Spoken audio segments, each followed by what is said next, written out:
Hello, everybody, and welcome to the Evil Geniuses Bleed Blue podcast.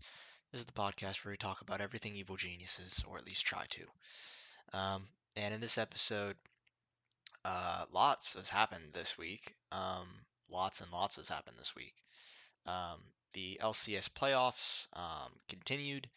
Um, things, you know, uh, went well last week as we beat CLG 3-0. Things were looking relatively positive. Looked like the team was going back into their form, and then went into a playoff series last week, or I guess this week, against Golden Guardians. Um, and so we'll talk about that this episode. We'll talk about the Valorant team, who I literally just kind of finished watching them play in their first VCT Americas League match against the new Cloud9 without, um, Yay and Vanity. And so, yeah, we have, obviously that's what we're going to talk about for the before the CSGO portion. As for the CSGO portion of the video, we're going to be discussing many things. But I think the important parts are how EG Black performed during the BLAST Showdown event. Obviously, going to talk about the Furia game. We're also going to probably talk about the fact that EG is actually going to go to the major qualifier and potentially could go to the major if they obviously qualify through the major qualifier. There's a little bit of controversy, somewhat a small controversy there that uh, we'll most likely discuss in terms of what the roster is going to look like and how the rules work and all that. Um, and then, yeah, I think that's most of it. There might be a couple other things we talk about with the CS:GO team in terms of what's going on and whatnot. But yeah, obviously going to talk about the major qualifier because that's coming up very soon. So lots to get into, and so without further ado, let's transition to the LCS playoffs. Um, yeah, guys. So LCS playoffs have been going on. Like I mentioned before, Evil Geniuses was they were in the they played the basically where they started, guys, because I haven't talked about the LCS in a little while, so I feel like I should kind of run it back a little bit, right? So for those who were unaware of the regular season and how it ended, EG, unfortunately for them, had some serious struggles with COVID and with players not being able to play in the stadium, players not being able to play in general, having to play with substitutes and whatnot. And essentially, it kind of derailed their trajectory for the rest of the regular season. At the end of the regular season, probably the worst time to have these things happen. You would obviously rather these things happen at the start of the season, so that you have a chance at the end of the season to kind of pick up your momentum going into the playoffs. And this kind of seemed to derail EG quite significantly. They ended up going 10-9 in the regular season, which is pretty abysmal when you consider what this roster's expectations were. Again, when you put it into context, there is logic behind it. There is a reasoning as to why this all happened. Um, I would say at the end of the regular season, it was very much like coming into the playoffs, the expectations for EG were um, that EG is better than where they're placed if they play the level of League of Legends that we know they can play to, that we have grown to expect over the past, let's see, you know, for the first half of the season and also kind of, also last season as well, because a lot of this roster is very similar. Um, so, they might play a little bit different now, but for the most part, it was seen as like an upgrade from the previous season's roster. So you expect good things, right? Um, and so, but again, that was the expectation if they play at their level. The expectation it was dampered a bit because obviously with all the things that had just happened, nobody was really sure where EG was going to fall. Nobody knew if we were going to get a really strong EG or if we were going to get an EG that looked like they just woke up and rolled out of bed in the morning to go to the airport. So it was kind of just all up in the air. Nobody was really sure what to expect, and many people did. Basically, nobody was expecting EG to just win the entire playoffs. That was not an expectation based off of recent events. But they were definitely seen as a dark horse who could do some serious damage. Now, because they were fifth, I know this is new. Haven't had this happen in a little bit for EG, at least I feel like. Because they were fifth, they were actually, I believe, the first team that got put in the lower bracket round one. So they did not get a double eliminations type thing that they potentially would have had if they were a top four seed, which meant that they had to play the loser of Cloud9 and CLG, in which CLG gave a, fought well against Cloud9, but Cloud9 pulled off a 3-1 victory, which meant that EG's first matchup was going to be against CLG in the lower bracket. Um, and EG was able to handle that quite easily. Honestly, it looked like a very tidy series. There was only really one. I think maybe the third game got a little bit dicey. There's moments as always. When I say clean, I don't mean just like it was easy the whole time and there were really no problems, but there were obviously things that came up, but EG seemed to handle them pretty well, and it looked like EG was potentially looking like their old selves, going into the next series, which was going to be against Golden Guardians, a team that was barely able to defeat 100 Thieves, who, in my opinion, 100 Thieves have been a bit fraudulent. For example, they're 12-8. They were the third. They were third in the LCS for this season. It's a bit fraudulent, in my opinion. The team honestly didn't look that good. And I think it showed in the playoffs. They got 3-0'd by FlyQuest and 3-2'd by Golden Guardians. But what does it say when EG gets 3-0'd by Golden Guardians in the next round, right? So, um, yeah, I didn't get to watch the whole series, but um, from the moments that I did tune in for, it just looked like things just never went their way. They took some bad fights.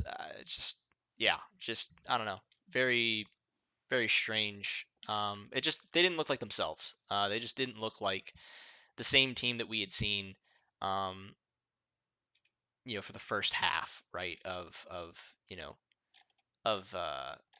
the season, which is really unfortunate when you consider, you know, um, just how good this team can be. I mean, this team is um, extremely talented. They've got the players. That's definitely they definitely have that. Um, they've got a lot of experience. This team should be doing much better than this. It's hard because I want to be critical, right? But with the things that were happening at the end of the season, it was very unclear as to what. I still say it's below expectations. I think the expectation would have been for them to beat Golden Guardians and then probably lose to FlyQuest or Cloud9, whatever team they played in the lower bracket final. I think that would have been meeting expectations, in my opinion. I think the loss to Golden Guardians, particularly the fact that it was a 3-0, if it had been a really close series, maybe then I have a little bit more sympathy, but a 3-0 is just not what you want to see from EG. Um, and it's below expectations, although, again, given a little bit of leeway considering how bad the situation was at EG. And you also need to remember, as much as I've talked about this with the CSGO team and how they've been affected by the outside noise from the flack that the organization has received. I can't imagine that it didn't affect the League of Legends team, who was directly impacted by the whole Danny situation, which is still something we're going to look for. As far as I can tell, Danny has really only streamed a couple of times, and he almost never posts it. He kind of just silently does it. So yeah, it's an interesting situation to be in. I think EG was just in terms of the players, they're just very unlucky with how these last couple of months have gone, particularly February, and obviously March as well. But end of February, beginning of March, it's just been really brutal, honestly. And Yeah, so a difficult loss, but one that the players were open and openly admitted that this is going to light a fire in them and they're going to perform much better in the future, which I fully believe they will. I think this team is not. I am not saying to blow this team up. I don't think anyone should be replaced. This team is fine the way they're constructed. They just need more time and they need to be healthy. Um, which is weird. It makes it sound like I'm talking about an NBA team, but I'm just being honest. Like this team needs some time to regroup, to get healthy again, to refocus, get a little bit revitalized. It's almost a good thing, in my opinion, that EG doesn't have to go to MSI when you consider just how grueling the MSI schedule is, and how just you are basically given no time whatsoever to transition from spring to summer. And a lot of times, what you find is while that practice is really nice, although I believe actually some teams, and I could be wrong on this, but I believe some teams actually do still travel to go practice against better teams during the summer break. Um, but in some ways, it is a good thing that you're not going to MSI. Yes, you're not playing against the top teams in a high pressure situations a lot because MSI is very long and very grueling. But at the same time, you're not overworking yourselves going into the summer split, which frequently you'll see a lot of the time that the team that goes to MSI tends to struggle in the summer split a little bit because of just fatigue. It's so grueling, and it can be really difficult on players to keep up that level of form just nonstop, month after month after month for basically the entire year. Considering spring playoffs happens pretty early in the year, you got to keep that form all the way through Worlds. It can be very difficult. So um, yeah. So in some ways, this may be a blessing in disguise. That's why I'm not too heartbroken over it. Only one team, um, because you got to remember, right? Yes, they did worse than my expectations. However, I had no expectation of them winning the spring split after looking at how good FlyQuest and Cloud9 were playing. Um, and I think, and obviously, only one team is able to go to MSI. So I saw EG as a dark horse if they showed up on their day, but it doesn't look like it's happened. Unfortunately for them, they're not going to go to North Carolina, I believe it is, or I think it's Raleigh. So that's unfortunate, but this will give them some extra time, some motivation, and hopefully they can use that moving forward into the summer split, and we can start seeing the EG that we know and love. Not to mention, you know, hopefully for this team's sake, obviously for the Counter Strike team, and in terms of wanting to see change within the organization, I obviously have been advocating for more things to come out, more backlash, because I think the only way, more conversations to be started about EG and how they specifically are handling things and getting away from the whole systematic, oh, well, it's just bad for everybody. So EG just kind of, that's just how it is with everybody. It's like, no, EG is a particularly bad case at, how they run their organization, especially when you consider the money and the backing that they have. Um, from that perspective, yes, I do want things to be broadcasted out to the world. I do want the criticism to be there. I want the conversations to happen because I want internal change. And I think the only way that'll happen is if these conversations continue compared to just keeping quiet about it. Because then they'll say, well, we were able to get away with it and nobody even really gave us too much backlash. So we'll continue to do that activity, right? So I hope that that continues for that sake, for the sake of change within the management structure. But I will admit, part of me on the other end of the spectrum is like, well, if there isn't as much noise, it does help the players a little bit. It takes that pressure off of them, and maybe they can just focus a little bit more on what they need to do instead of having to hear all these constant noise and questions about you know the organization, how it's run, and whatnot.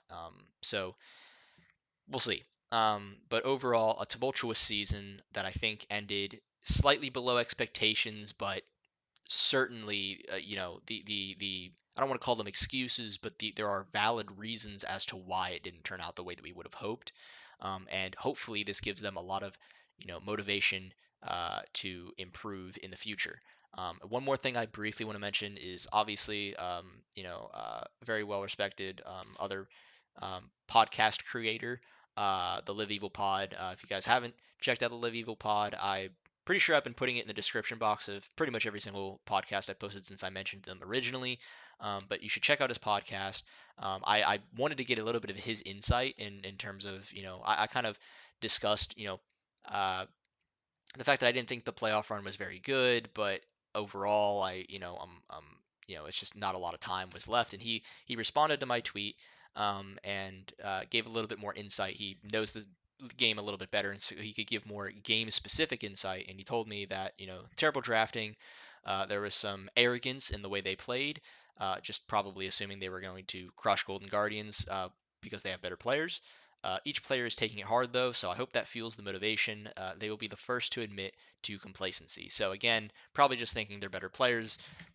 They are in their heads. They are a better team. I mean, they are just being realistic. They should be a better team than Golden Guardians, but it just looks like yeah, some bad drafting and just arrogance, which are things that hey, wake up call, get it together, right?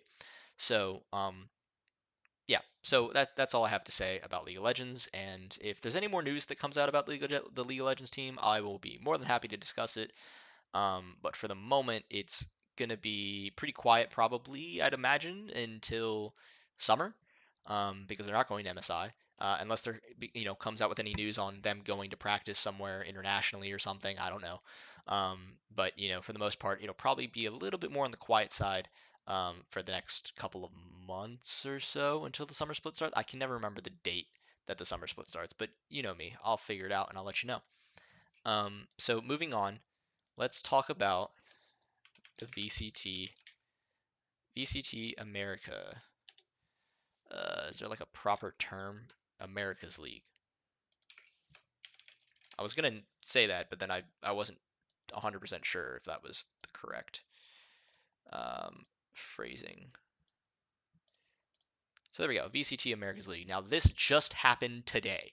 The last time we saw this team was in lock-in when they unfortunately, honestly, just choked against Talon, just could not get it over the line. And so a lot of the talking points that the analysts brought up coming into this series, and this has been a hallmark of EG for a while now, even before the lock-in stage, was that EG is a team that has a lot of really young players with a lot of potential and talent, but that they always bring some very cool ideas. Potter is a fantastic coach. The ideas that the Evil Geniuses team brings to the table are very, very strong. The team play is usually very good with this team.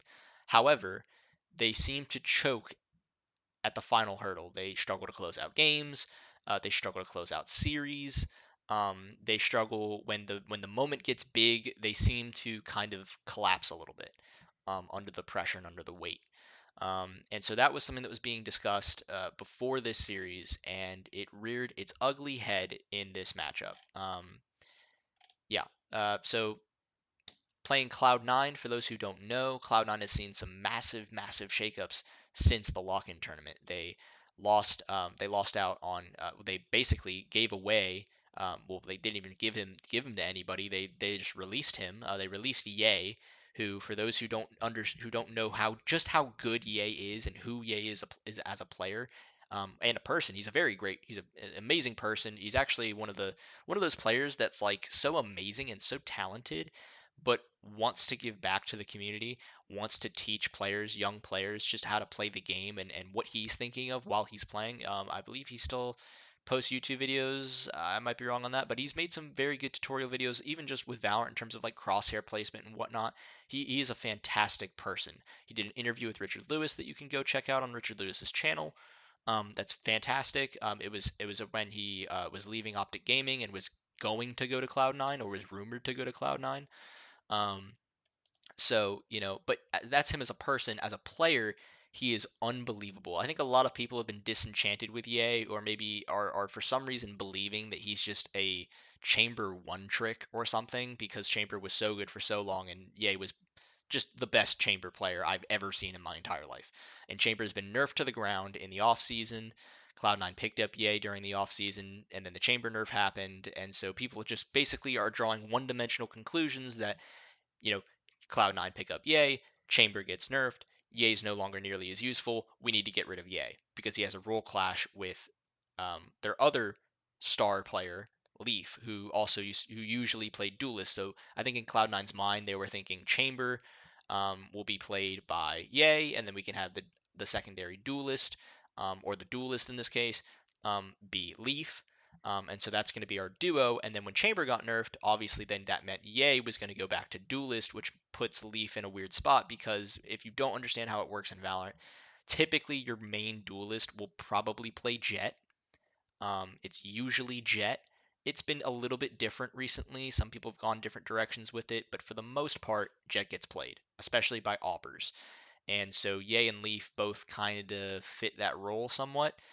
With Chamber being in existence, it wouldn't have been a problem because Ye would play Chamber, because he's just the best player in the world on that agent. And then, Leaf would play Jet or Raze or something else, and it would be fine. But this changed things quite a bit.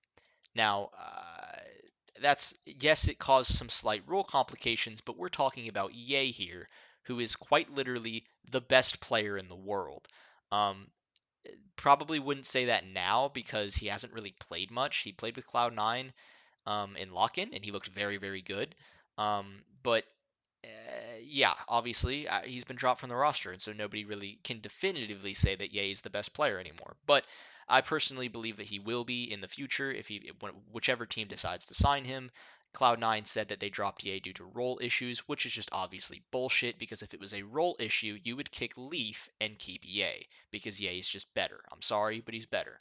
Um, and so, uh, yeah, just very strange. And then even more big news came out that Cloud9 dropped Vanity, who was their in-game leader, has been their in-game leader for a long time now, is like best friends with Leaf and Zeppa, because those are players that he played with when he was on Chaos, which was a Counter-Strike roster a couple years back. And so, yeah, just very strange. Nobody's really sure what's happening. They said it was, again, role issues. Doesn't really make much sense to me. But it's unclear to me if Vanity is going to be joining another Valorant team or if potentially he's getting ready for a move back to Counter Strike, because CS2 was released around the same time or was announced around the same time. But I don't think Vanity's been playing any CS2. Maybe I'm not sure. So I don't know. And he said in the past he loved Valorant, and that's just he was going to switch no matter what because he likes the game better. We'll see. I'm not really sure where Vanity's going to go, but my point being, they've picked up Rooney and Jake. I believe.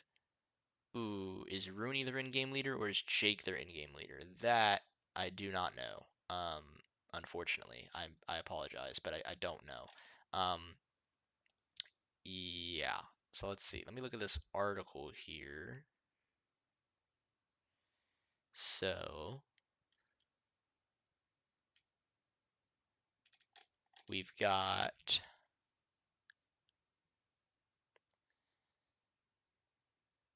Hmm.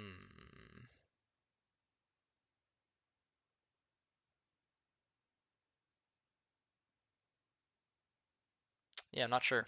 Doesn't say. I was looking at the article to see if potentially maybe their roles were mentioned, but I don't see them. Look, typically you would see an in-game leader play smokes, so you could potentially say Jake, but I don't know. I think they mentioned on the broadcast Rooney was their in-game leader.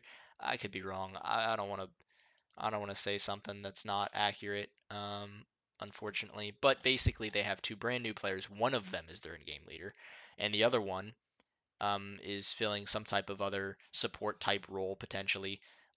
So yeah, just look, this team's been rebuilt essentially. I know it's only two players that have changed, but their identity is different at this point. They're changing their IGL, um, uh, potentially changing their structure because of that. So look, this team has minimal prep, honestly. And so you would expect EG, who has this core of players that have played since the lock-in, have been together for a little bit. Ethan's new to the team, so is BCJ, but Boostio, Jog, and Mocom are all together. Have been together for a while now. Boostio has been the in-game leader for ages at this point. Um, so I don't know. You'd expect this team to perform. I don't know that you'd expect them to win against Cloud9, but you'd certainly expect it to at least be very, very close. Um, at least a map win. And Cloud9 has won 2-0. They've won 2-0. EG played Pearl, Fracture, and did not get a chance to play Split. Um, Pearl seems to be a map that EG really likes.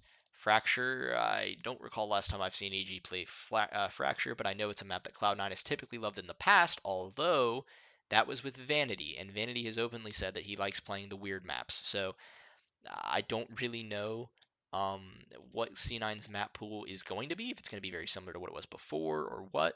But yeah, and then Split is obviously usually a lot of teams like that as a middle ground. Um, so Yeah, look, EG at one point was up 1, 2, 3, 4, 5, 6, 7, 8, 9, 10-3. They were up 10-3, and they lost the game.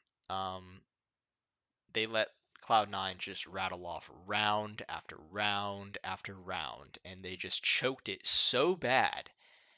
Um, it's frankly unbelievable how bad they choked it. This map definitely should have been put away. There are no excuses for this. Look, it was a phenomenal um, first half for EG. The defense was so strong, and I really did think they were going to put it away because EG typically has some pretty decent T side ideas. I say T side, attack side ideas, and I don't know. I thought I not even for a second did I think EG was going to lose this map, and they did. They did. Yeah, just C9 played out of their minds, and EG just faded. They just faded as the game went. You could tell they were losing confidence, getting frustrated. And it's just the same thing that we've been saying for a long time, or that we've seen for a long time now.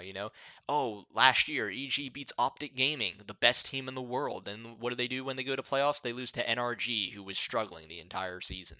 Um, you know, in lock-in, right? Oh wow, what a great win against Heretics. They looked really in control, really strong. Okay, you're going against Talon. Okay, yeah, you're showing some good stuff, and you've choked 2 games, and you've lost to Talon. Like, okay, I guess. Like, this team just seems to have a little bit of a mental barrier that they're struggling with.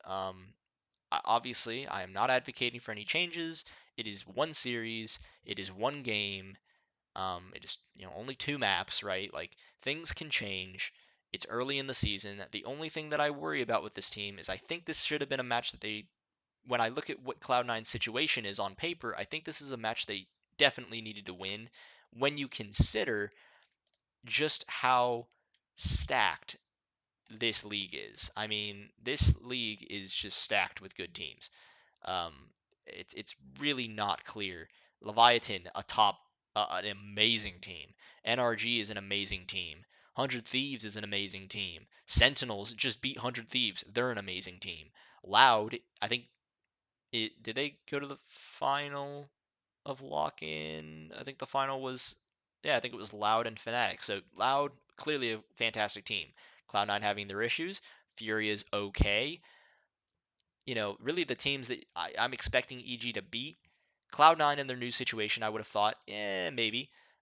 Furia, I think they can beat Furia, although Furia just looked pretty good. I think they can beat Furia, Crew, MIBR, potentially the new Cloud9, which didn't happen. I see them fighting to stay in the league, essentially. I believe there's a relegation zone. I could be wrong. Although they're a partner team. I don't know that they can get relegated. I don't know how that works. But I do know, yeah, I don't know that they can get relegated. But I do know that this is a team that's going to be fighting to get a playoff spot. I mean, they are going to be in that bottom end of fighting for the playoff spot. That's where I'm projecting them to be. I don't think they're a top team. They're not. I'm sorry. They just don't have the firepower, frankly. I like these young guys. I really do. I just don't think they have the firepower. And you kind of saw that during this series. I mean, I don't know. You look at the series and like Calm was your best fragger, I guess. I mean, Boostio did very well as well, but I don't know. In terms of ADR, I mean, Jogamo did 175 ADR. He did second most ADR out of everyone on the server, even though his ACS was, well, no, he had the highest ACS as well. Uh, I don't know. It's strange. His plus minus was off, but he's a duelist. He did play Harbor though, which was interesting. How did he play on the Harbor statistically? Yeah, I mean, still had the highest ADR. I don't know. Not bad, I guess. Uh, yeah, I don't know. This team is just a little strange to me. Leaf kind of outclassed everybody this series.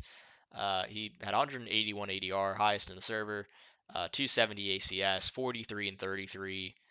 Just kind of, he was the X factor that C9 needed to win.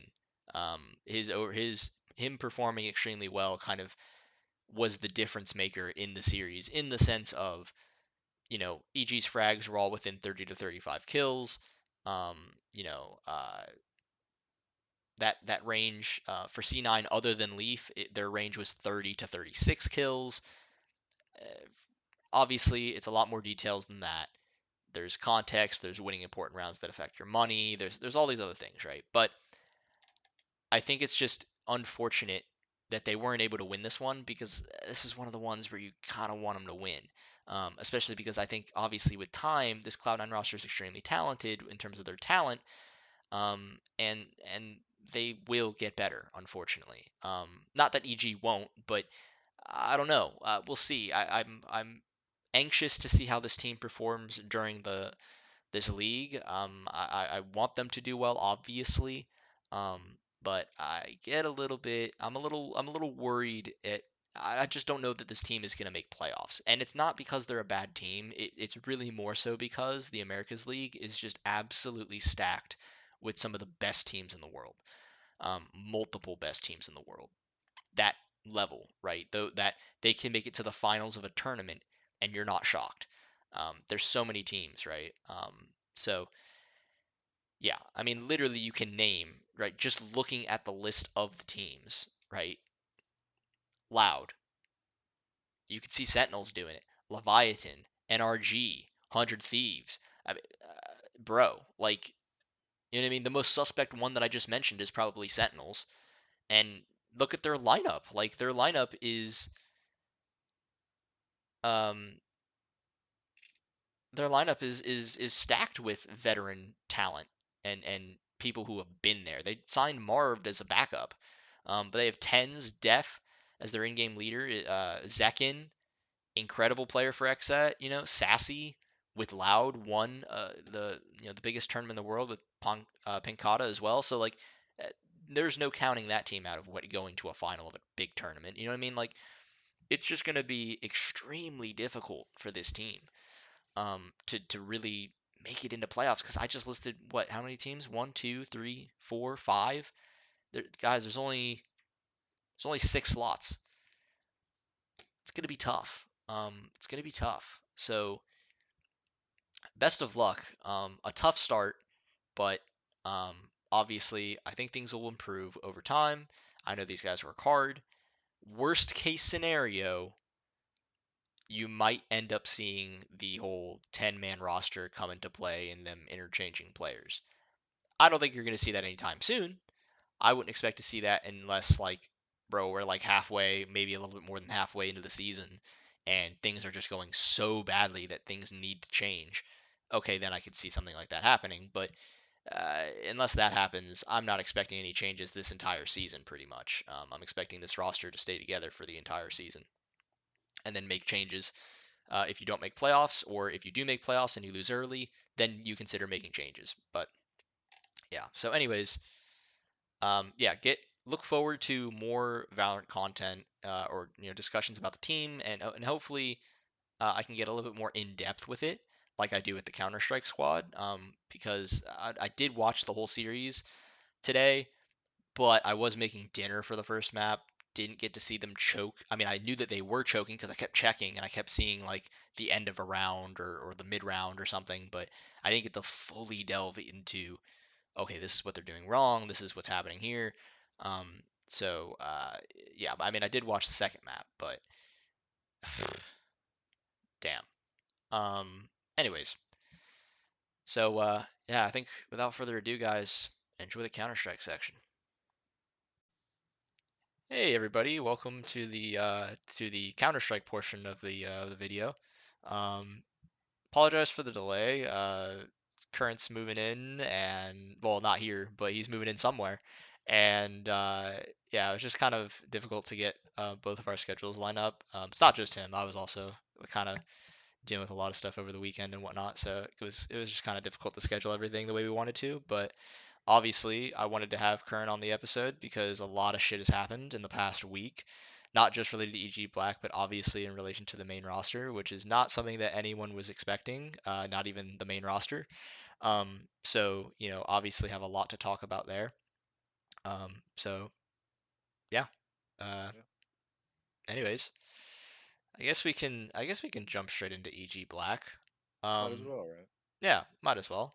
So EG Black got the surprise call up in terms of going to the Showdown event, which a lot of people were surprised about, or maybe I don't know. There is a consensus that the EG Black team is better than the main team, which I agree and disagree with. I think yes, right now they probably are, but I think part of that has to do with like number one, Hex going back down to play tier two. That obviously boosts their firepower just within NA. Hex is just dominant in terms of just how he's been playing. He did have a bad event at the Showdown, relatively, which it wasn't even that bad, but it was bad for his performance compared to the other tier two NA teams and whatnot, and how he's been performing in ECL. But I don't know, like EG Black is a very good team. They are inherently better than the main team right now because the main team doesn't even have a full roster. Yeah. And they haven't been playing any officials.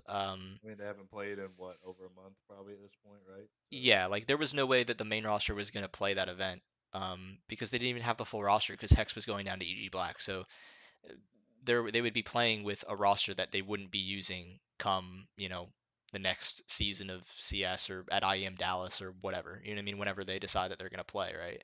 Um, yeah, it seems like a little bit of an unfair argument. It's true, but it's like an ESPN stat. It's just like you hear it and you're just like, yes, that is factually accurate, but it is kind of misleading in a way.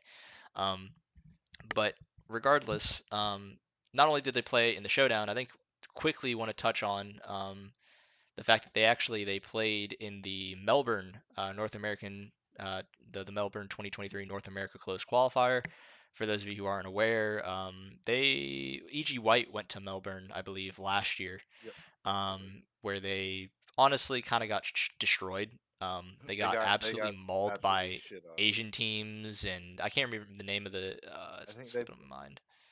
I don't I think remember the the name of the Asian biggest team. name they played really was probably Big. Yeah, I don't know that they Uh, played OG. I know OG was at the event, but I don't know that they played OG. I can try and find it because obviously EG White didn't play enough. It's not that hard to go back. Yeah, it's probably pretty quick to find. Yeah. Yeah, they played. Let's see. They played in Tropic at the time. They got smacked Right. 4-16. They Yeah, lost the 2-0 series against Wings Up. that's the team. Wings up. Yeah, Yeah, that's the Wings Asian Up, team and that then they they lost to. were and then they were done. They Yeah, were they done were at that done. point. Yeah. So So look, EG White did not play very well at that event, but um, this was EG Black's chance to qualify for Melbourne for this year. And typically, obviously, as you've kind of just heard some of the names that are at that kind of event, it's typically the upper echelon of tier two, and potentially a team like an OG or maybe a big or something like that might go to the event. A team that's maybe on the lower echelon of the tier one scene might attend if they have the time and they're not going to any other events. Um, just to kind of get more practice. So it's a good event to go to for a team like EG Black or last year EG White. It was a good event for them to go to as well, in terms of developing the project, right? But you got to qualify, and there was only one slot in NA to qualify, and they had to go through quite the gauntlet to get there. EG Black has essentially been playing non-stop games. I mean, from the ECL playoffs, which went, they pretty much did as good as I expected them to do. Like, I didn't think they were going to do any better or worse. I'm actually very proud of how they played through that event, and then especially just getting hexed, and then yeah, and then they moved swiftly into the ESL Challenger Melbourne qualifier. Not only did they beat Strife, and then they lost to ATK 2-1, which we were just talking about, but ATK has had EG Black's number for what was it, in the past it five was days? They've lost they every played time. ATK 4 times in the span of 6 days, That's insane. and they lost the first three matchups against them 2-1, 2-0, 2-1, and then yeah, we played them for the right to go to Melbourne, and we beat them 2-1. So and granted, ATK was having issues, right? I Yes, don't I know if think you're Bowden watching it. was I was playing watching on it. like 100 plus Bowden had ping a or 100 something. plus ping. I know in Mirage, who missed him. Like they had to do a tech timeout for missed him. Like Yeah, he had to that's go like right. Yep. throw up or Yep. something for like 5 minutes, and then he Yeah, it was came back bad. and got like a 4K or something on Yeah, it was like crazy. Mirage. Is insane. So ATK was dealing with a lot of issues, but At the same time, I mean, I think EG Black also just played really, really well against. Yeah. I mean, especially with that whole like mental block of shit. We've played this team now Oh in yeah. seven or 7, 8 maps in the past 6 days, and we're about to Yeah. do another best of three series. So Yeah. Yeah. Exactly. I mean, ATK. Look, some series were close, but for the most part, ATK has had their number. Um, and EG ended up beating them in the final. To get there, they, like I said, they beat Strife. They lost to ATK. Then they had to beat Vendetta. They beat Vendetta, and then they went and played ATK and they won. So they earned it. Um, and that was again just nonstop matches. Swiftly after that, let's see. I mean, not even a week after they beat ATK, they're playing Furia in the showdown, right? Um, insane, right? Insane. Just how many games they've played. I mean, they kept saying like in every single interview they were doing, basically just like, yeah, we literally have had like basically no practice. Like we have essentially had zero practice going in. We are just playing nonstop matches. Um, and yeah, it's been crazy. But I think obviously coming into the showdown, I think everyone was expecting EG Black to lose to Furia. Best case scenario, take a map. And they ended up beating Furia, which was insane. I don't know if it makes me happy or sad that if I think it was maybe Scrawny who mentioned on the cast that this was like their greatest achievement since beating Heroic all right, yeah, he at did the say start of the that. year, and it's true and it hurts like Hurts, really yeah, bad. really Like the bad, fact that yeah, beating Furia in a bet, like guys, Furia, if Furia is not even the same team that they were. Like Furia is not that good in comparison to tier 1 competition. Like they're just an okay team. Art is not that good of an in-game leader, frankly, at this point. He's just been doing the same shit for years now. Um and it's yeah. It's just one of those like they're styles not. where like, people are getting his number, and Yeah, so like, like yeah, that's the whole thing about like Furia is they are probably still the best Brazilian team, oh yeah, but for they are sure. not. They're not the Fury of old, of where it No. was like they're not the one making highlight clips or like finals and like like events, right? So, and they No, kept like, saying like, oh, they're about to be like the what semifinalists of the last major or something like that, dude. But like, what that major was at this point 5, 6 plus months ago, not right? only that, it was like And fraudulent it as was, fuck how they got and it, there. You know what I yeah, mean? and Like, it was like in Rio. They had an easy run, right? So, yeah. I mean, good on Easy Black for winning, Oh, I'm but not they downplaying they that. Yeah, played like they they definitely shouldn't played be beating Furia. yeah, they played what? And the fact that they played 24 maps within 12 days, Yep. and a couple of those days they had back-to-back series. So, I I mean, mean, if you're watching them Furia, play what Furia, more they look what more really prep good. do you want to have? I mean, you literally just have like if Yeah, Furia genuinely wanted to take EG Black seriously, they have all the evidence they need. You yeah. know? And the rumor of EG Black taking that spot was probably, I think that was still going on during the Melbourne close qualifier, right? So, um, Maybe. maybe, but even then, I mean, you have so much data that you could look over if you are Furia, and maybe they just did kind of what maybe Heroic did when they first matched up against our main roster, right? And just They kind of just didn't. Yeah. overlooked us and was like, "Oh no, we're gonna smash them," right? Like EG Black hasn't played tier one comp, which is like a decently fair assumption to make, right? But Yeah. when you add on top of that that Hex just got kind of bumped down, and he I mean, Hex was making a lot of tweets, right? Like he was a lot happier, more confident, more Yep. comfortable. I mean, that's a scary Hex to be against on the other side of the server, right? So, um, but I mean, Easy Black played really, really well, and I'm wondering if it kind of had to do with the fact of they weren't really meant to be in that position, right? So Yeah. they probably just said, "Screw it," we really don't have anything to lose here. Um, Everyone probably thinks we're supposed to lose and just bomb out, right? We're just a substitute team for the main team that doesn't want to play in this or shouldn't really play in this. So we might as well just give it our all. And plus, what? Fuck, that was like the 20th map within the 10 or 12 days. So they could just try some random ass shit and see if it worked. And I mean, it worked out, right? I mean, they smashed them on Mirage, which Furia is like known to be a really good Mirage team. Yep. 16-8, and then Inferno was a battle 16-13. And even Vertigo, we looked really good on Vertigo in the The T first side map, was and fantastic.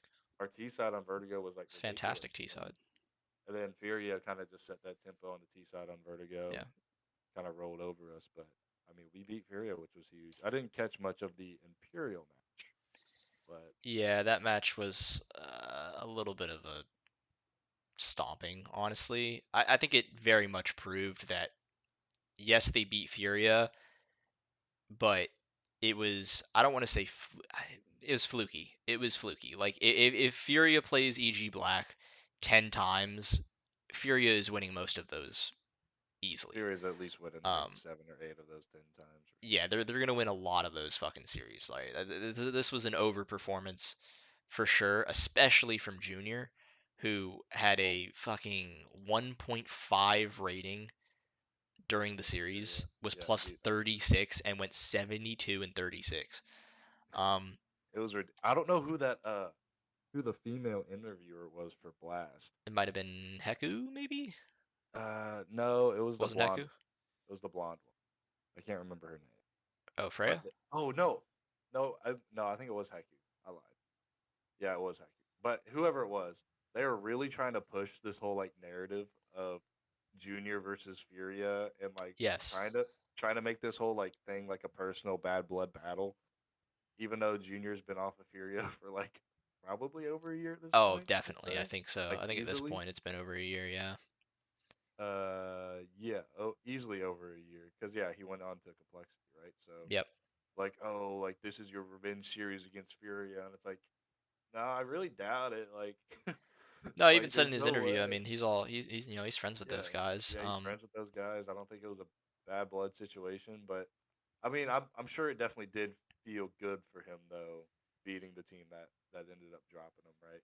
Oh, But definitely. I will say when it comes to Junior, yes, like he did play fucking insane during this series. Like he was mental. And I can already hear it now.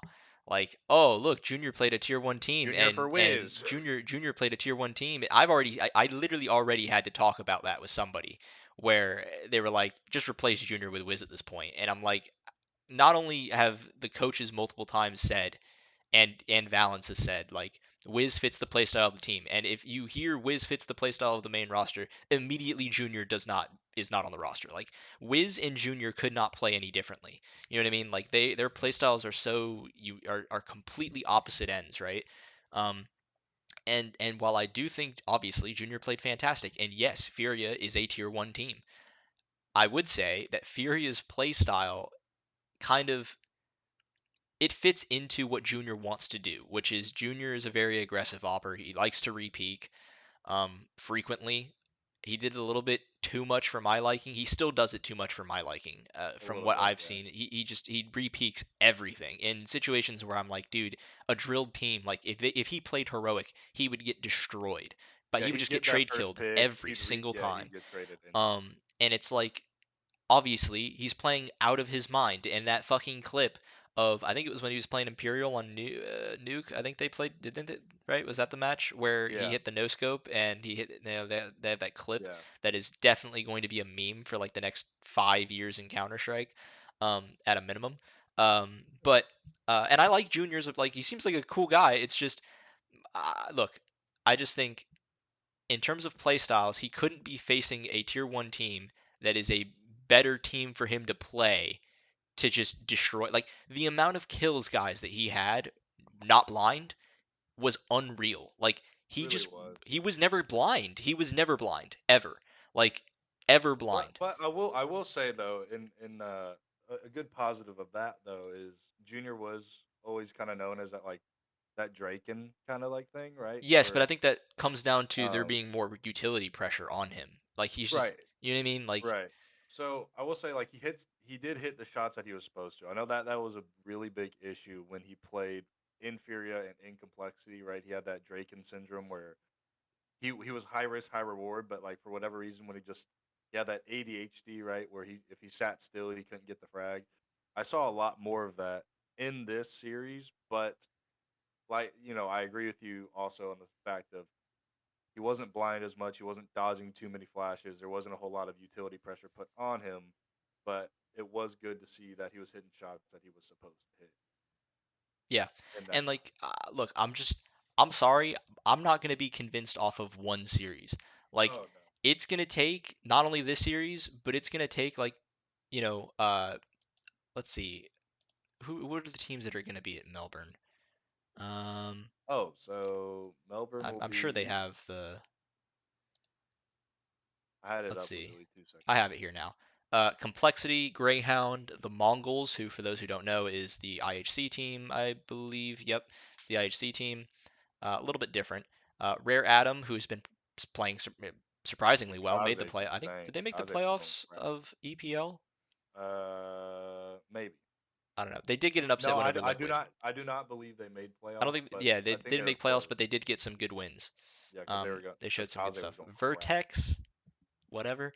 Ecstatic, and then Bad News Eagles.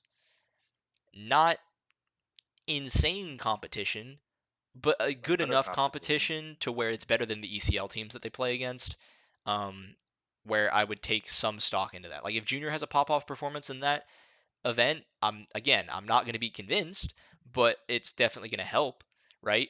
To me, it's going to take him playing literally tier one teams consistently and doing well. Now, if he's not being set up properly, and I don't think it's necessarily fair to judge him, in that light, right? If the context is different, then I'll give him the benefit of the doubt, when it comes to that. Like if he's not being used properly, or if the team, like Mhm. again, like the whiz hate is unreal when you consider just what happened in the month of February, not just related to the Yeah. team, but the organization in general. So again, if it was like that situation and Junior was on the team, I wouldn't have been saying for calling for his head because the dude doesn't deserve it yet. No. Yeah. But Yeah. So in my opinion, if I as much as I don't trust EG management, I do trust the CS:GO people that are running it, i.e. Valens, Warburg, Malik. Right. If if the if Junior was going to be on the main roster, they would have already said so. They would have already called it. They probably would have called it immediately upon signing, right?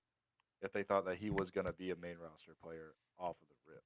I don't know. Um, I'm a little bit changed on that one now because I do but wonder if it's just because of his playstyle solely.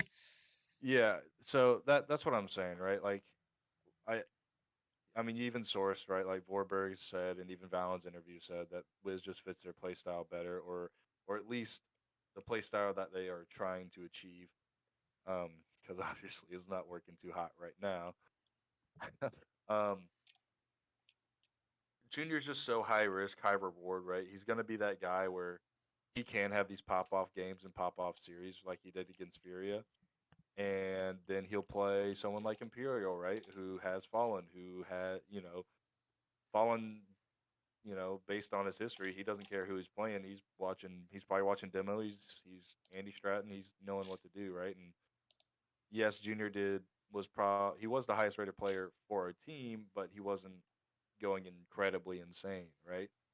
So I agree with you on the fact that if he is going to be moved up, we'd have to see something really spectacular in Melbourne, right? That he's just really showing out and consistently getting good frags, maybe a slight change in play style, show a little bit more discipline, and getting really big results with this team, right? Um, he's definitely the star player of this EG Black team, in my Definitely. opinion, Yep. and uh, I just don't think he's ready for the main roster. I hate phrasing it like that, right? Because obviously the talent's there, the ceiling. He has such a high ceiling.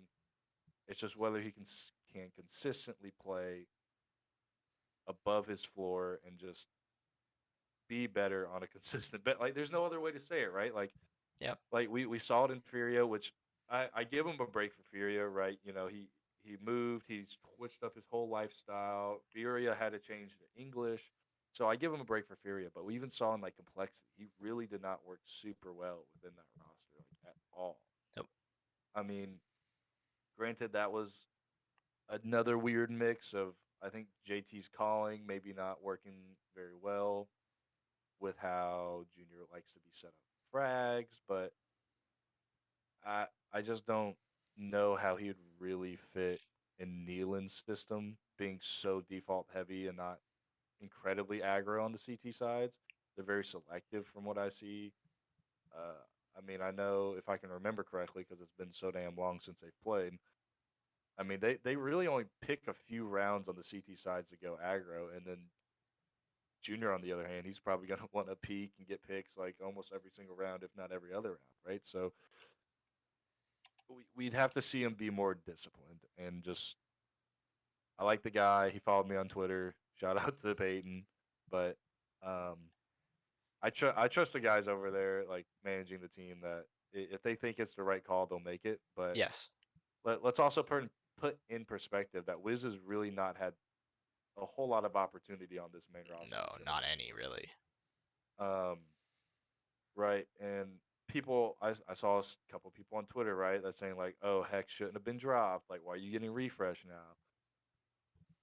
We kind of null and avoid that whole section that Hex first was on the team, right? Because he's coming in, even like Valen said, he came into a really tough situation of just a scrambled team and not a lot of practice. They're going to the major all of a sudden, and so we kind of scrapped that, and we really try to look at what Hex did from January on this new season, and this was really his time to show out. He did on occasion, but not enough, right? But Wiz, on the other hand, has only gotten this time with the main roster, so I'd say give him another. I don't know how long we give Wiz, but Well, that's the question, and I don't know. Like, typically, so you would okay, give them a so hold on. season. So I'll pose this to you: What is Junior's floor worth it over Wiz's possible ceiling? You know what I mean? I mean, I don't know because I don't know what Wiz's ceiling is yet. He hasn't been able to show it yet. The team has been playing so bad, you can't really even determine how good or bad Wiz is. Right. Um, and so it's really hard to judge. I think it mostly is going to come down to just how does the team want to play. And unfortunately for Junior, I can't see him getting a roster spot unless Wiz plays so badly after a That certain they kind period of of have no time other that they choice. have no choice but to do it. Because if Nealon's style of calling and the way EG wants to play doesn't really seem like it fits Junior's play style. Well, if you think Um, about it, it didn't really fit Cirque's play style because Cirque was kind of that same way, right? Like to some big degree, but he movement also had guy. like a massive lack of confidence and Well, that too. would But frequently rifle well, if we over look op. back, if we look back at like when he played for like Stan, who was like super loose calling, right? Yeah, he When was Cirque was a slightly more aggressive opper, he although was I don't more, think he was nearly as yeah. aggressive as Junior is. Oh, not as aggressive, right? But yeah, I don't. I think you're right. Like unless, I mean, Wiz, I'm looking at it right. He's only played 34 maps with this team. Yeah, he hasn't played Two. much. It says 2 months of like playing. Realistically, it's probably a little bit less than It's that, closer to right? yeah, it's closer to one, like a little bit over But like one. 34 maps, point 0.9 rating. I mean, dude, like give him a little bit of It's time. If impossible to he, say, but like I think it's this isn't just a specific jab at Junior.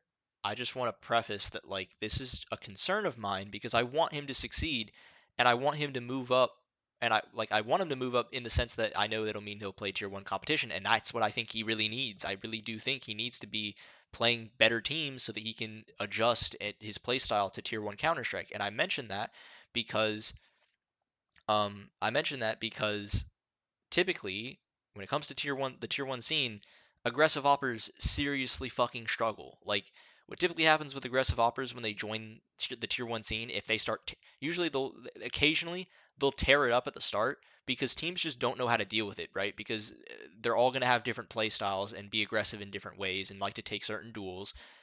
Spoiler, they like to take the same duels most of the time. So eventually, right, teams are going to figure you out. They're going to figure out what type of aggressive picks you like to go for, what types of fights you like to repeak on, or rather that they just know you're going to repeak certain fights that other tier one oppers wouldn't repeak, and they know that well we're playing against so and so he's probably going to repeak this angle, and guess what? You're going to get punished for that. So a lot of the time what happens with these tier like think of Torzy. Like Torzy fucking was insane in his first event. Now he's okay. Like he's nothing special. You know what I mean? Like there are plenty of oppers, Woxit comes to mind. There's plenty of oppers that come to mind of just that are very aggressive And it's just you almost always see those players, even if they start off well, typically fall off over time because teams adapt and teams get used to your play style and they figure out what you like to do. And once they do that, they shut you down. Um, and it becomes really hard to justify that when the op is such an important weapon in the game, and it not just from a the strength of the weapon, but mostly the cost. You don't want to be throwing that kind of money away just for your opera to go for an aggressive Right. B ramp pick on nuke and get absolutely destroyed. So like it's just certain things, that's what I question about Junior. And I want and I understand it sounds like an oxymoron because I say, "Oh, I want him to play tier 1 teams," but at the same time I say, "Yeah, but he shouldn't join the main roster." And it's because it doesn't fit their play style right now. So that's why I had a problem with Junior even getting picked up in the first place because I just don't know that this is really what's best for him. I mean, Um, yeah. I mean, we predicted, right? Like he was gonna shit on tier 2 competition. We called that Yeah, from he's the gonna shit on start. tier 2 teams, and like it's And why I question like maybe he should have gone to like an ATK, right? Where he can still play at the that would have been majors, he crazy. can That would have still been insane. play like they went to EPL, like he would have been able to go to EPL most likely, like he can still play, he can start playing against better teams. You know what I mean? Like, it's just things that I'm thinking That about would in have been terms of what's crazy. better for his career, right? Um, Yeah. and so it's not that I have anything against Junior. I just really question if he's ever really going to get his shot on the tier 1 on EG's main roster. Um, you know, Yeah. because I just don't see it happening. And especially with how bad this season has gone for EG, if anything, it kind of buys Wiz an extra season. Because typically you would give a player a season or two to adjust, and I don't know Wiz when is it enough time for Wiz? Because it's clearly not even close to enough time as it is right now. Um, it's at the minimum it'll be the end of the year when they might decide. At a minimum. Like I Yeah. I don't think see that. them making a Yeah. decision any sooner than that, I especially think with especially CS2 coming since out. yeah, I think Like since the second there's major no kind of way. got canceled, I don't think that they Yeah, and probably like plan on it. I mean, how I often are you want going to have a roster turnover that's going to affect how your team plays? Like, because think right. about this with the second major being around this time next year, roughly, right? If you change your Opper from Wiz to Junior, even if it is the end of this year, right? Okay, now you only have a couple of months to prepare for the major with an Opper because let's say it's Junior in this case, with a completely different play style, which is going to change how you play the entire game. Literally. So that's a serious change to make going into a major, especially a major that at this point you would presume most teams have already set in their rosters. They've been practicing CS2 for a while because I imagine there's going to be CS2 events at the end of this year, if once the game is fully released and whatnot. Right. Um, you're going to have teams that have been prepping for this for a long time, and changing your opper's play style from a passive, more reserved role, the guy who should be probably getting trade frags, winning clutches, to the guy who's going to entry frag on every map with an op. I'm not.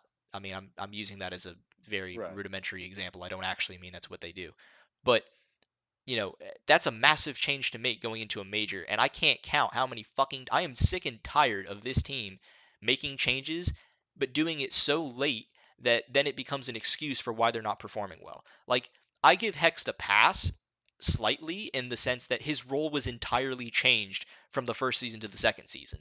Then all the shit that happened about EG's organization came out, even a not an attack, but the report that came out about what Hex did when he was younger, and basically nobody really saying anything about it. Mm. Like no statement from Nicole defending him or anything like that, right?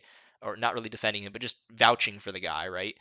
He had to come out with his own statement, and even just hearing like clearly the pressure got to him at the fucking major qualifier, or the qualifier for the major qualifier, and clearly now that he's on EG Black and that pressure isn't on him anymore, it seriously helped him. So I give Hext a pass. I don't think Hext is that bad, and I think he very well could become a tier 1 North American player in the future. Um, so I give Hext somewhat of a pass in that sense. But it's just like I don't know.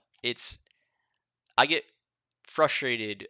I would be very frustrated if this would just become another excuse where it's like, yeah, well, we haven't really had much practice with the roster. Because again, they brought on Wiz onto the roster with practically no time before the Blast groups in replace of Cirque. So it's just like I'm sick of it. Like I'm sick of it. You guys don't qualify for shit. You have plenty of time to get your shit together. Obviously, this is what they were planning on doing now, but they've been called up to go to the fucking major out of nowhere. With Yeah. Kasad asking for his money back, which I thought was hilarious. Um, but yeah. So I don't know if we're good on EG Black. Is there anything else you want to say on it? I know we mostly just talked about fucking Junior. Pretty much. Look, I the, mean the team that's did really play what. incredibly well, and I'm very pleased with how it went, and it made my fucking week.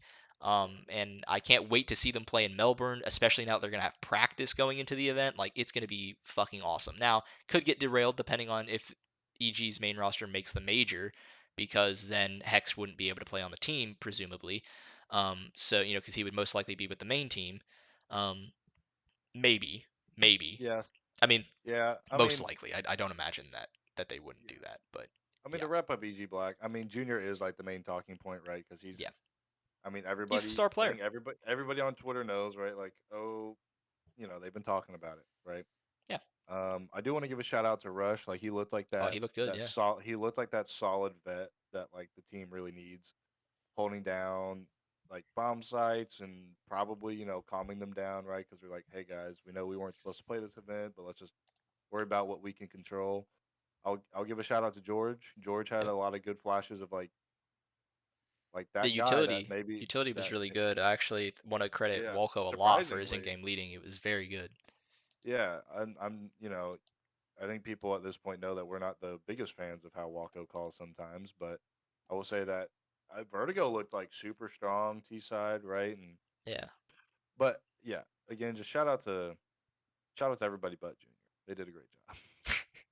Yeah. Granted, having Junior go like plus 30 in a series definitely helps, No, but I mean yeah, like honest to God, like I'm I just think they curious all to see played what's extremely gonna well, and I was really pleased with how they played. And I do rag on Walco a lot. I think I ragged on Walco a lot more in the sense of like what was the when Stan was on the roster because it just didn't make yeah. sense for Well, it them was like both to be on the team at the same it was time. like a weird thing, right? Because I'm sure Stan probably had his own input, because He well, so yeah. from what what Valens was saying from the interview, it looks like Stan would kind of help Walco with um in terms of like when to make certain calls, and he kind of helped him develop his mid rounding. It sounds Okay. like, which is Well, a that's good good. thing because that was what Stan was Well, really good at. yeah, that stands Um, like big strength is that he's a good mid yeah, so rounder. like I don't have any like look, I don't have anything personally against Walco either. Oh It's no. just in my mind, I just think I don't know. I'm a big Stamina fan, so I just think he's the I will fucking say, future. yeah. Well, I'll say Walco But his he was calling been has very gotten good. like He's been very good. his calling's gotten worlds better. I think with Stan and Rush both being there, right? I Oh think yeah. when we first picked up that roster and the black team was kind of shuffling around a little bit with some of their because what we ended up dropping to like Chopped and somebody else, I think. I can't remember. But and we are Yeah. like, why didn't we pick up Stamina, right? But I think now that Walco's had time uh with the resources of EG, Stanislaw in particular, his calling has gotten worlds better and it looks really good. Yeah, I mean, look, Walco obviously has a massive role in how the team's been playing because you don't just go from being where EG Black was, where they were like a kind of middle of the pack ECL team, Yeah. to just consistently To now performing at the being top. the I mean, the past two debatably seasons they've third, been up fourth there. best NA team. Yeah, I mean, they have Really. been a top team at ECL. Yeah. So look, clearly he is doing a fantastic job. Yeah, there's not a So single player that I am upset with at this point. Like no. I like where Hex is. I mean, I think it's better for Hex now. Like I think this is going to be good for him to kind of regain his mental. And if he continues to perform really well, maybe he sees himself on EG's main roster again. George has been great, although has been a little bit up and down.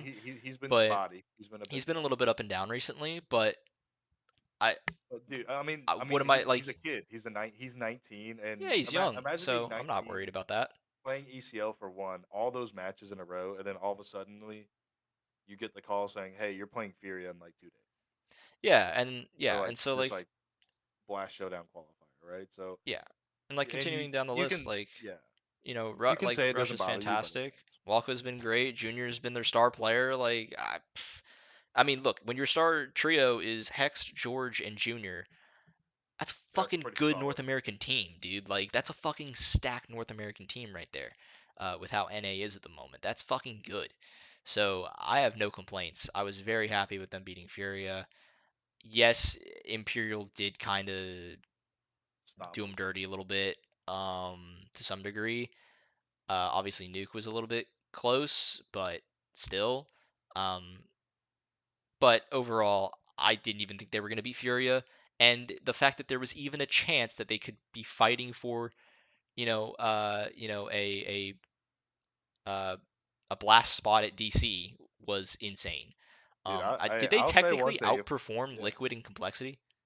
no, we No, outperformed complexity. Liquid lost to Pain 2-1.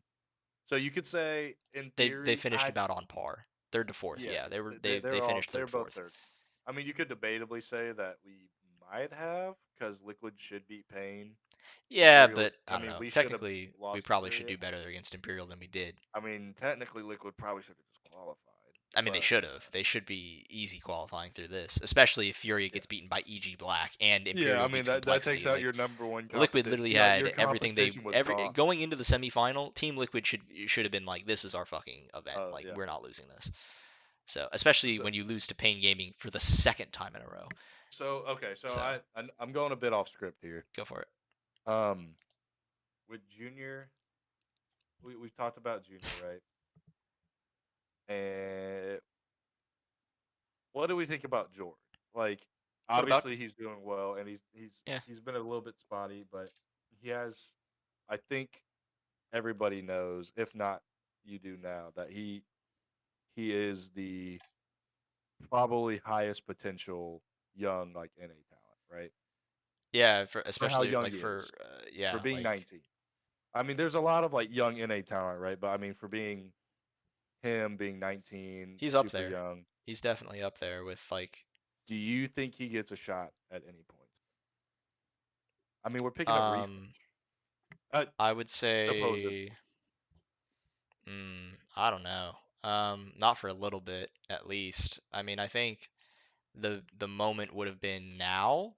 Um, but it looks like Refresh is gonna join the team. And like, granted, Refresh is honestly like when I was looking at the interviews and whatnot and thinking about it a little bit more, like I said, I think on the last episode, like I can't see a better Yeah. better person to add to this team than Refresh, honestly.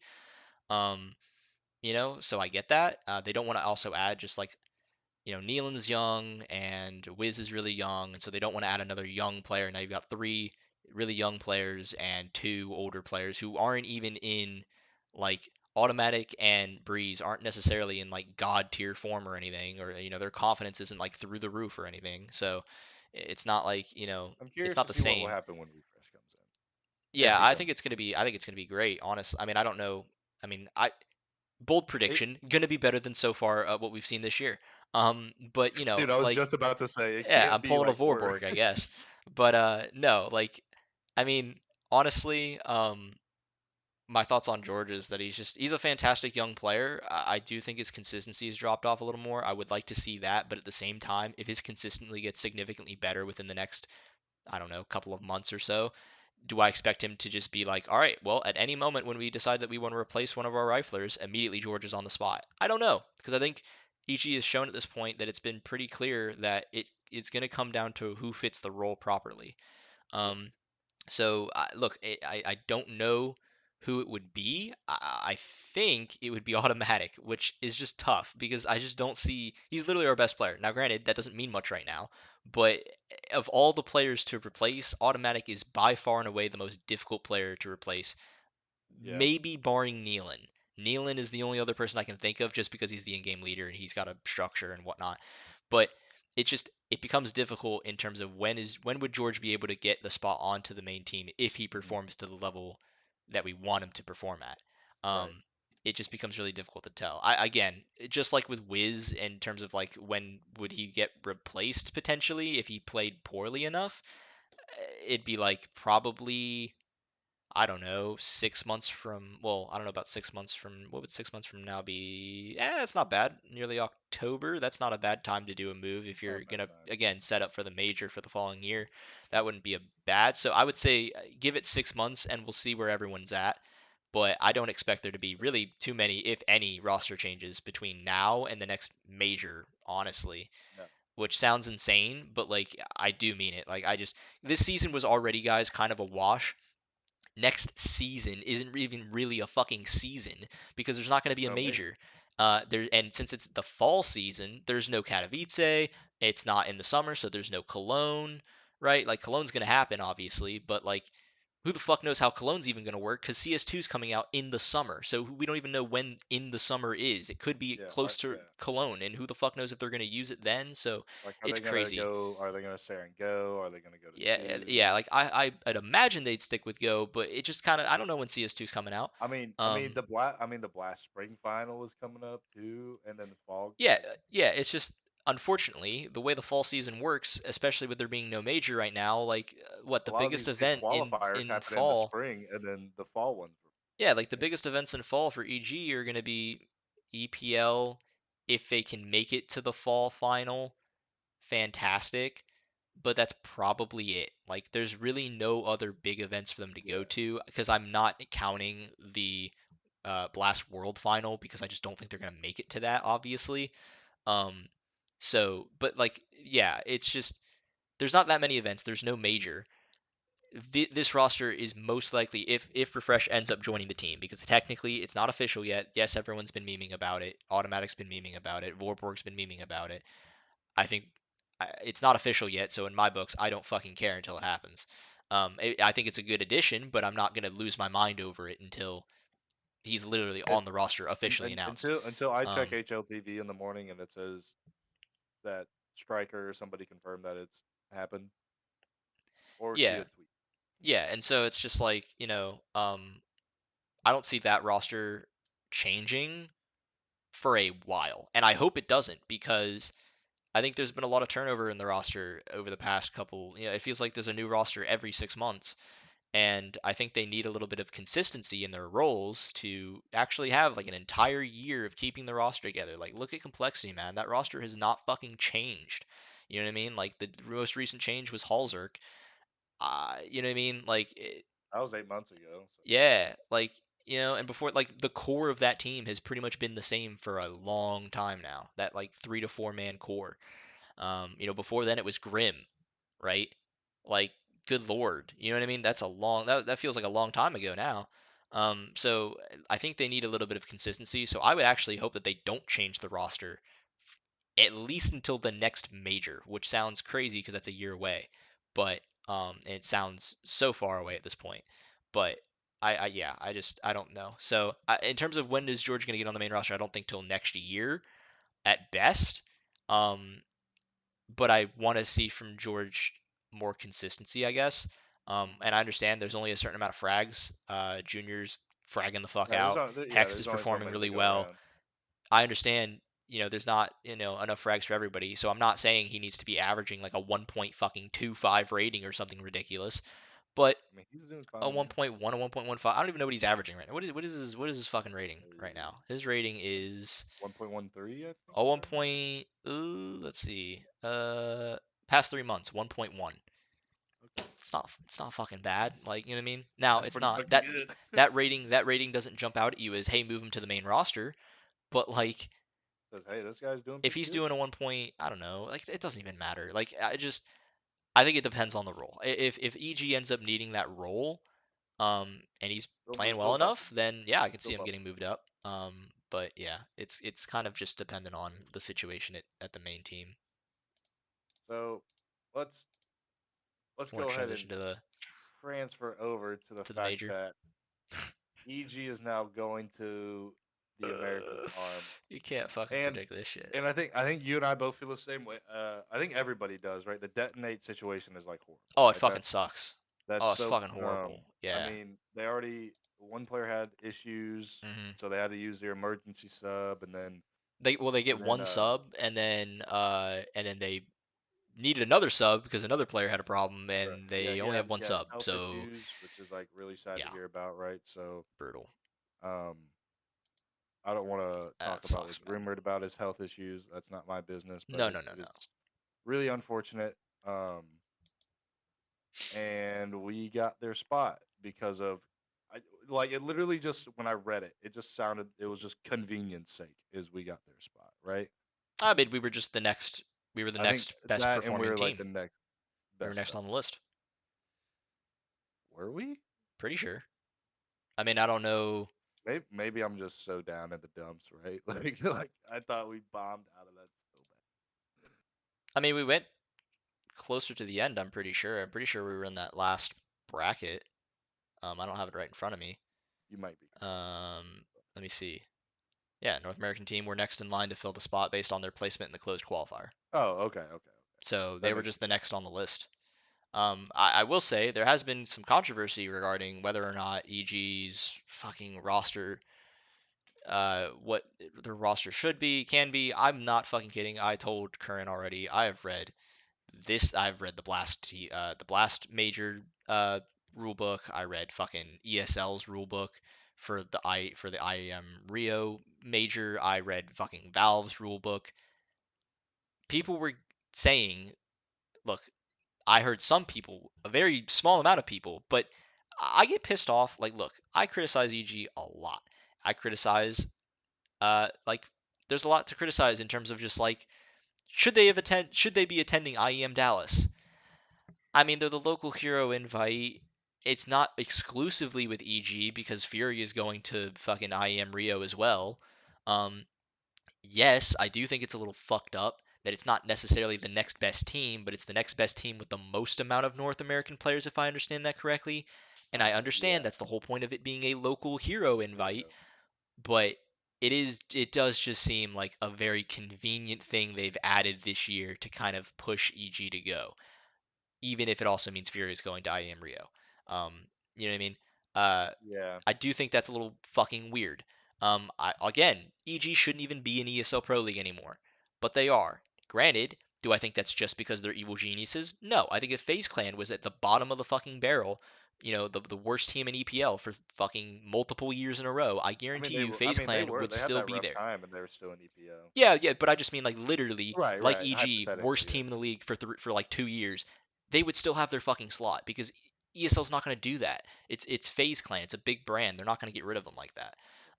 So like fucking Fragadelphia having two teams there. Yes, that was fucked up. That's a conflict of interest. No, only one team should have gone to that event. But was that EG specific? No, it wasn't EG specific. CLG has done that in the past at Fragadelphia's multiple times.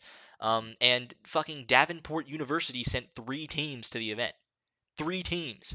Now nobody cares because it's Davenport University and they're not going to make it very far. So they didn't give a shit.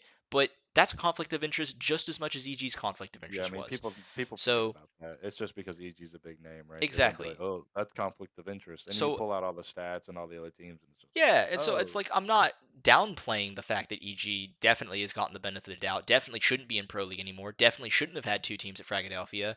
The local hero invite is one of the most distasteful things I've ever heard, especially when you cater hero invite to evil geniuses after all of the shit that has come out in the month of February. That is ridiculous. So yes, I understand. Those are all valid points, very unreasonable. It sounds ridiculous. This one makes no fucking sense to me. What like what I don't understand is the argument was that EG would have to use not they have no choice but to literally use the same roster from the qualifier for the major qualifier. And not only that, the argument was that they wouldn't be able to have any subs because it would be unfair to the other teams at the event at the major qualifier at the RMR, because in the rule book you are supposed to lock in your team. Um, mhm. you're supposed to submit your roster 2 weeks before the event, and so because EG isn't submitting it before 2 weeks before the event, um, they shouldn't be allowed to have a sub. They shouldn't be able to allow Refresh essentially to play. Right? That was the thinking, was that Refresh could potentially be playing. and Hex would be a sub And Hex, well, in theory.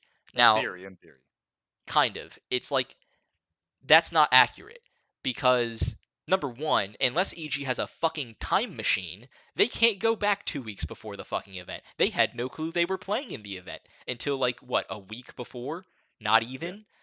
like I think they found out on Saturday. It got released, I think, on Saturday that they were going to the event. Um, what the fuck were they supposed to do? So, logically, if they find out, hey, we're playing the event, they're immediately submitting their roster, right? Makes sense. Um, or they're trying to get that information as Mhm. quickly as they can, right? It would be unreasonable to expect for them to just have their roster submission ready as if, oh, we were expecting this, because nobody was.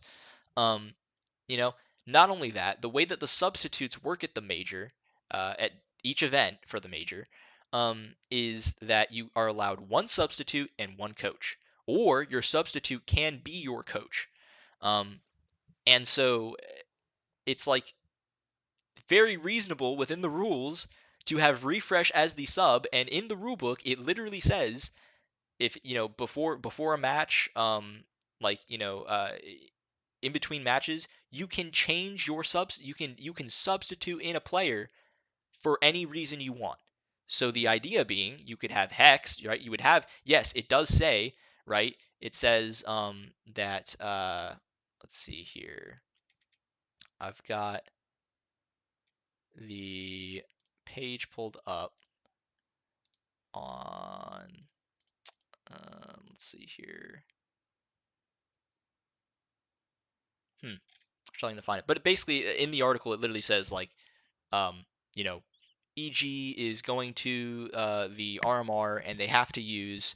Yes, they will have to use the same members who played during their unsuccessful qualification run, with one coach and one substitute being allowed as per Valve's guidelines. Okay, so what they would do if they wanted Refresh to play, in theory, obviously this isn't happening because Refresh isn't even on the roster, but they would send the roster as as normal, right, with Hexed. You would have Refresh as the substitute, and you would substitute Refresh for Hexed, Yep. and you can do that. That's a part of the rules. For some reason, people were getting the impression that you would. The argument that I was hearing was that EG, surely there's a rule, basically just making up. There is a rule in previous majors which literally doesn't exist. I've read fucking IEM Rio's rulebook. I've read Valve's rulebook. It never says anything about reserve teams or any bullshit like that. Has no specifics on that at all. He was making the argument that you are supposed that if you're a reserve team, if you could potentially have a spot in the major qualifier or whatever, that you still have to meet um that 2 week rule, and that if you're in this situation that EG's in, they're not allowed to have a sub. Well, okay, problem with that is obviously that's a fucking disadvantage to them. Like, Yeah. motherfucker, Well, they he didn't only even gets know they were 6 going to be or some in the shit like event that. until Yeah. less than a week ago, and now they're not allowed to have a substitute. Like, Yeah. It's like, how hey, does that make any submit your sense? roster 2 weeks before the event. Well, we're not in the event. One Yeah, week later, hey, you're in the event. Whatever roster you had before, that's just who you're gonna have to play with. it's crazy. So Oh, there oh, by nowhere the does way, it you're not allowed mention. to. You're not allowed to sub.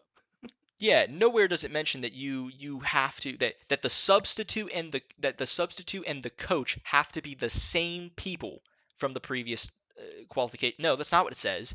It says the roster has to be the same, right? The same members who played.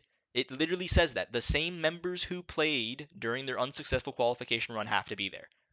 Okay, you can do that. The coach and the substitute can be different.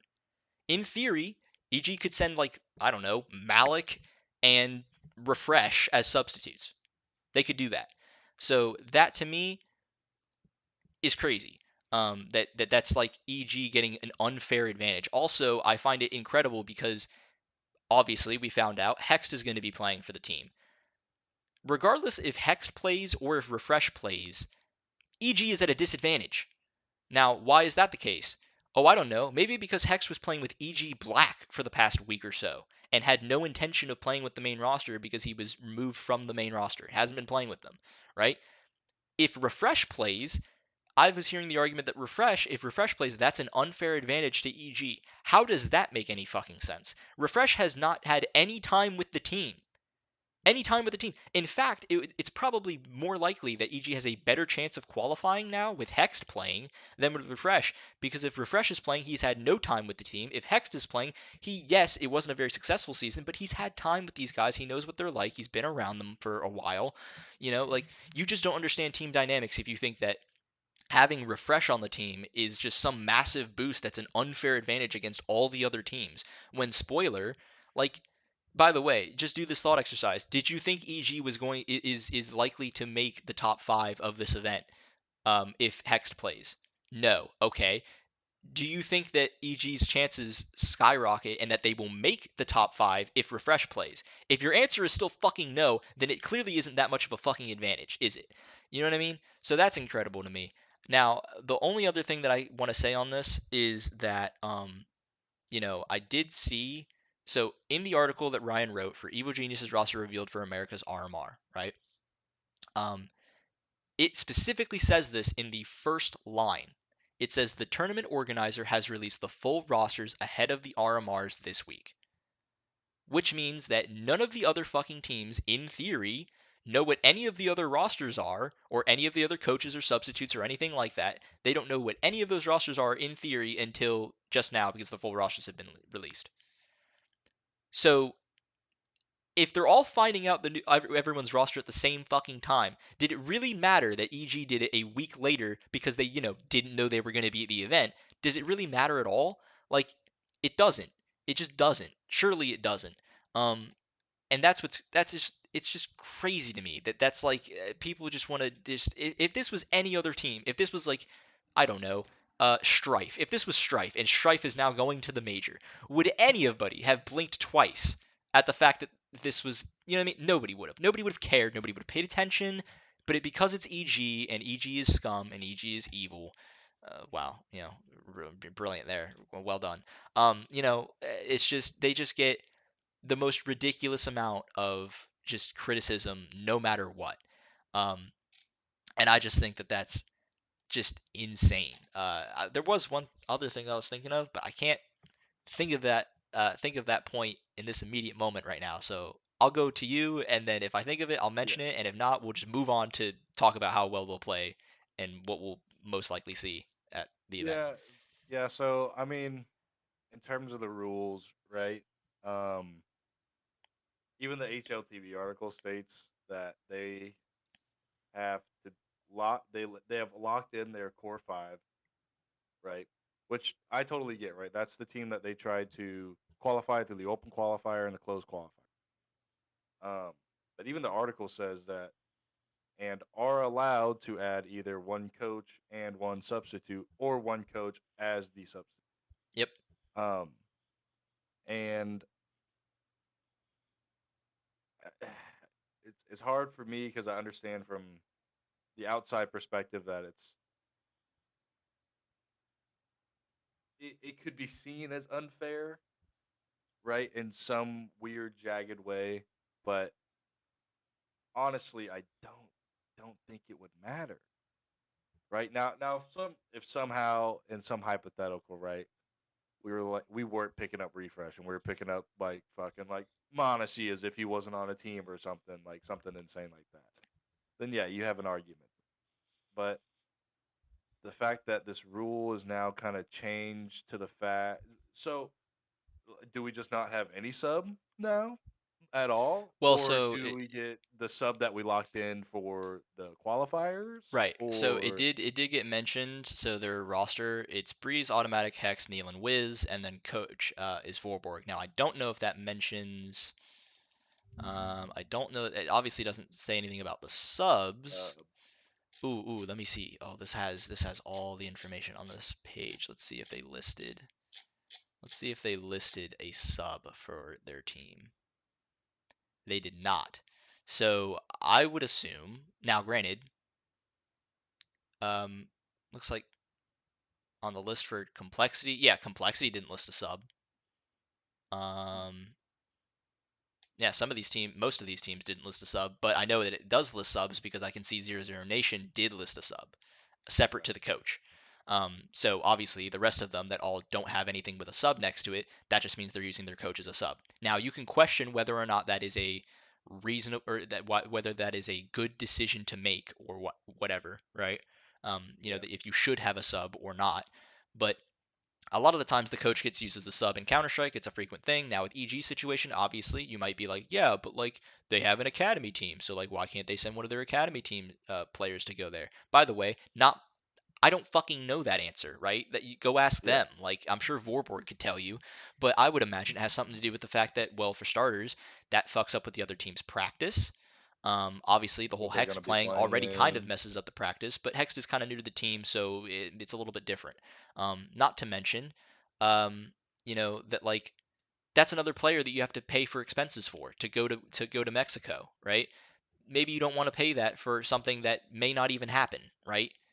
Mhm. So I can completely understand. Right? There's more reasons than just like, well, why wouldn't you add a sub? Like, there's no reason to not add. Yes, there is. There are reasons to not Yeah. add a sub. Yeah. There's a lot of Um, financial and logistical reasons not to, but exactly. So it's but just, I just don't know about the rule point, right? I didn't pull you. I didn't read the rule book.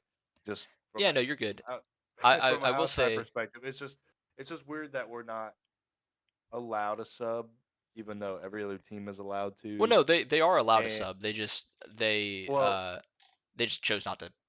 They yeah, just chose not to I don't actually know. have a sub. Their coach is a It's sub.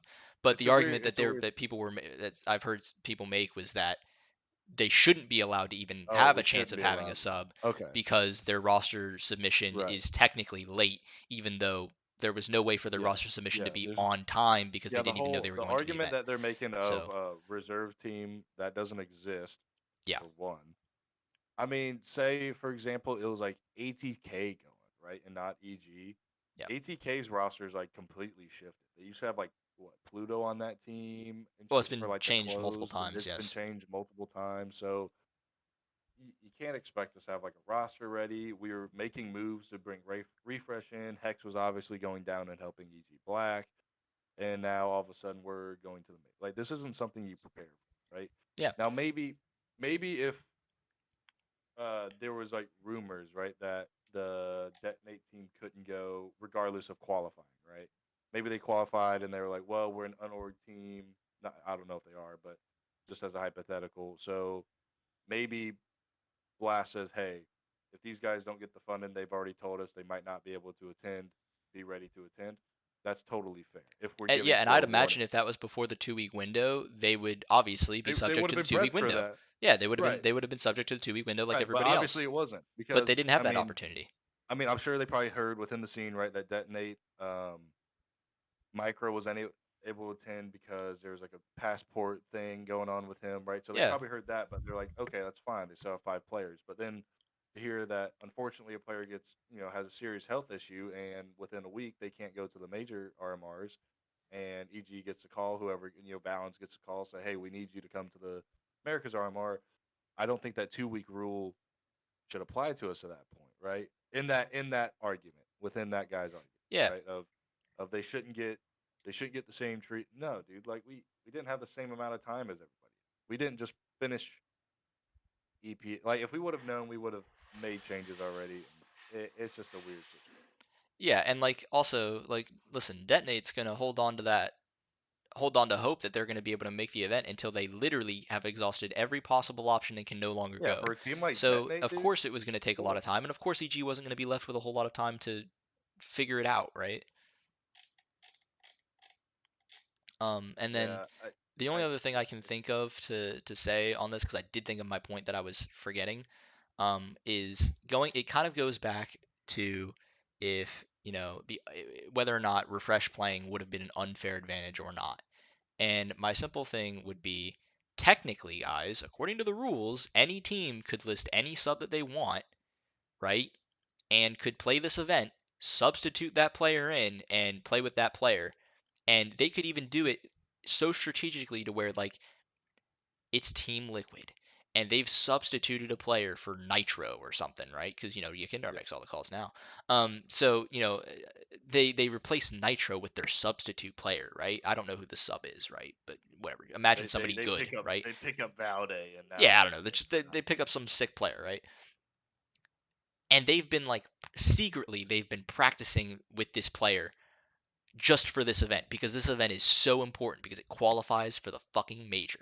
So they're prepping hard for this. Now, granted, doesn't make a whole lot of sense if they're prepping for this, by the way, and they're using this other player. Everyone fucking knows about it because they're fucking practicing somehow. But let's just say for the sake of argument that somehow they don't know, right? They don't know. And so then the rosters get revealed, right? They all get revealed now, right? Literally like a couple days before the event. Oh my god, Team Liquid has a stand-in and they're using a sub and they're going to everyone knows, "Oh my god, they're going to switch their sub."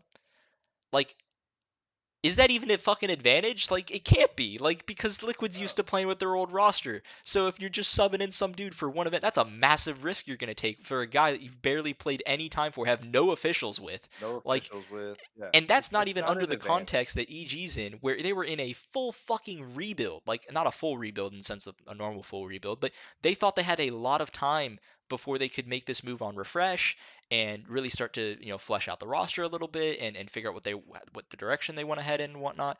So like the fact that you're just taking EG out of like that environment and just being like, okay, yeah, now you're playing in this, the most important event of the year. Have fun. Um, like yeah, obviously that's just a disadvantage inherently.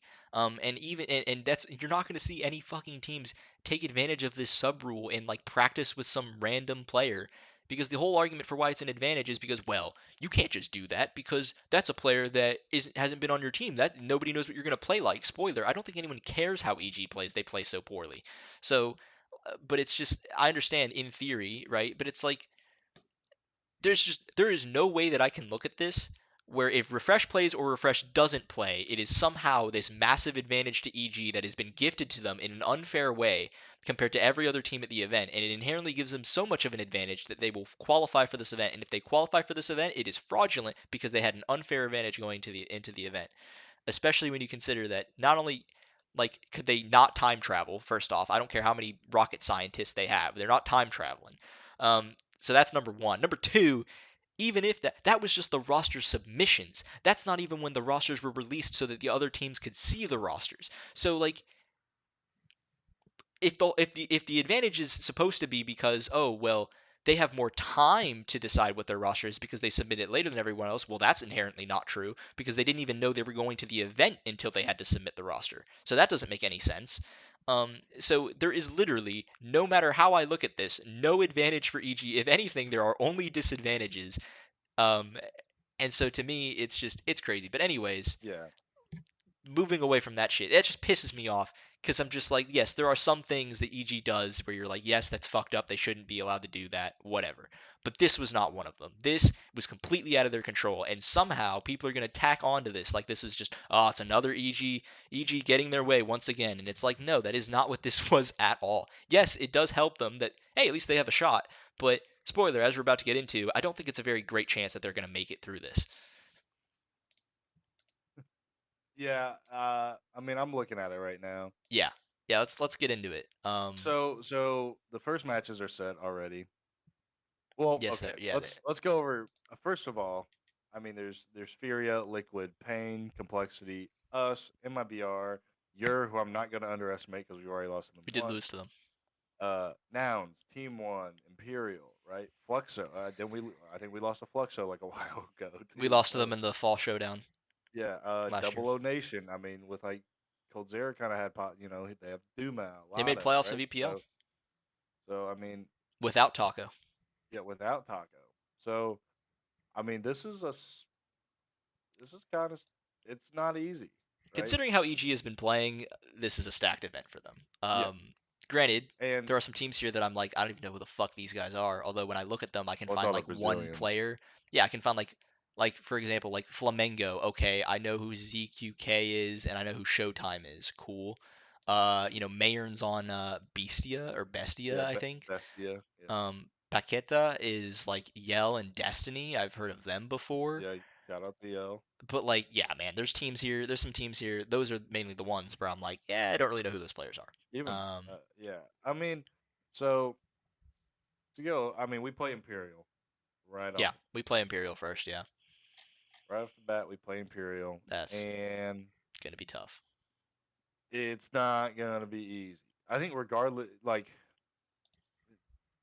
of who we were gonna be playing, it wasn't No, it's gonna be hard no matter based what. on our situation of. They haven't been practicing with Hex. They haven't played an official in over a month. It just wasn't going to be easy.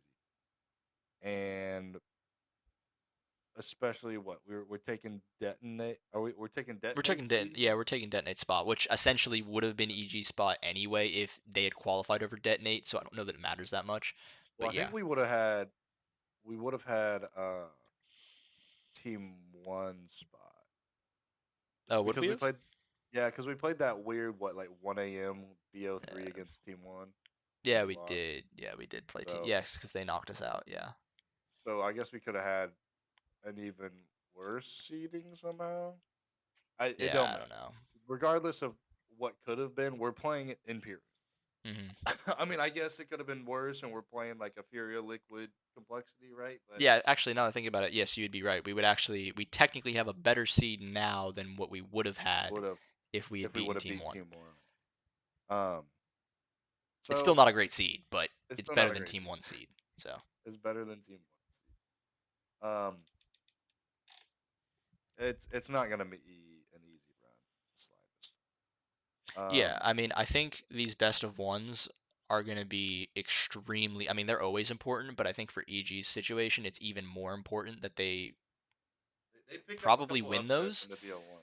Yeah, because I don't know that I want to bank on EG in a best of three against teams that I've been prepping and practicing for this event. Yeah, I think when you're a team like, yes, EG's roster has played together obviously for quite a bit of time, but they haven't recently. The roster was going to get changed. They haven't really had any time to practice and develop anything that they've been doing.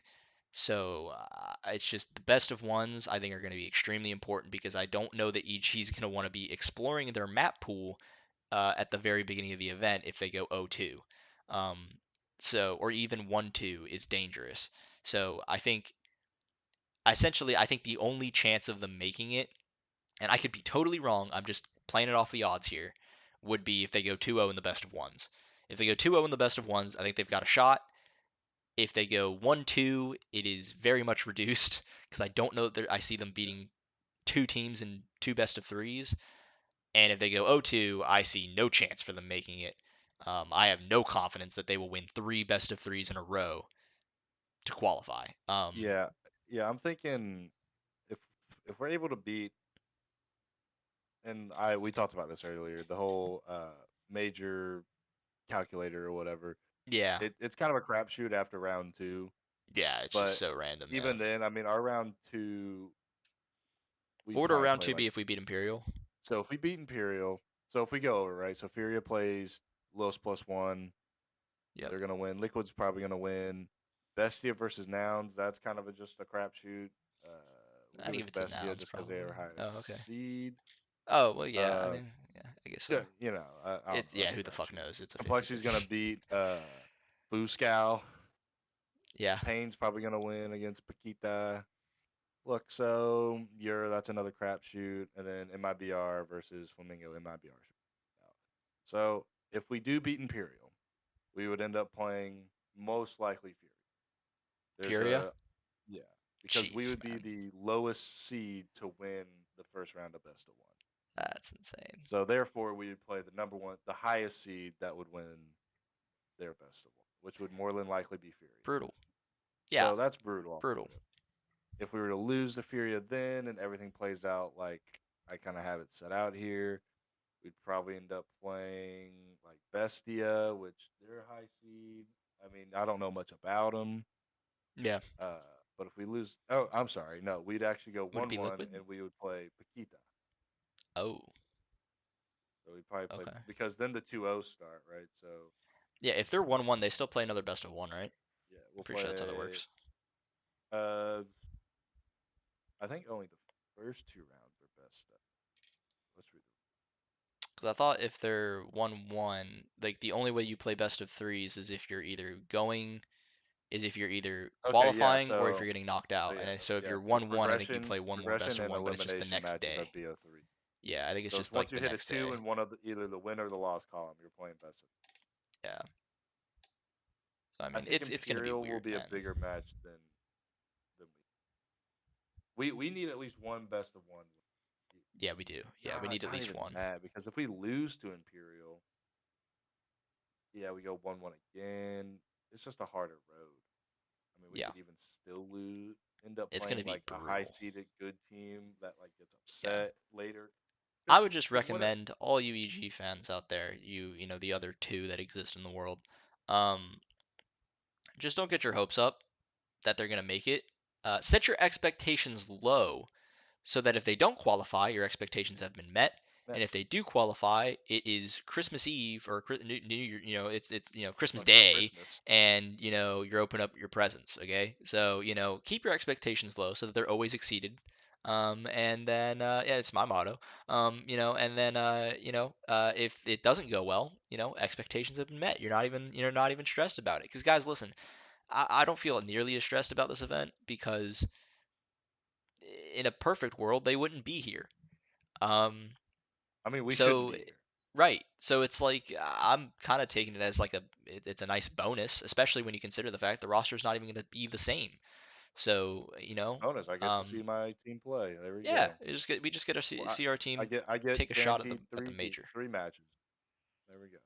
Yeah, Hex is fighting for his chance His revenge to arc, to baby. to go to Paris.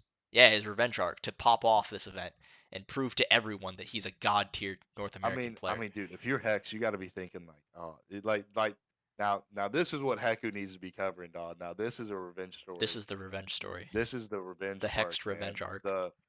He's already gotten dropped, or not dropped, but like moved down to the tier 2 team. Now all of a sudden he's needed. He could be EG's hero and just fucking pop the fuck off.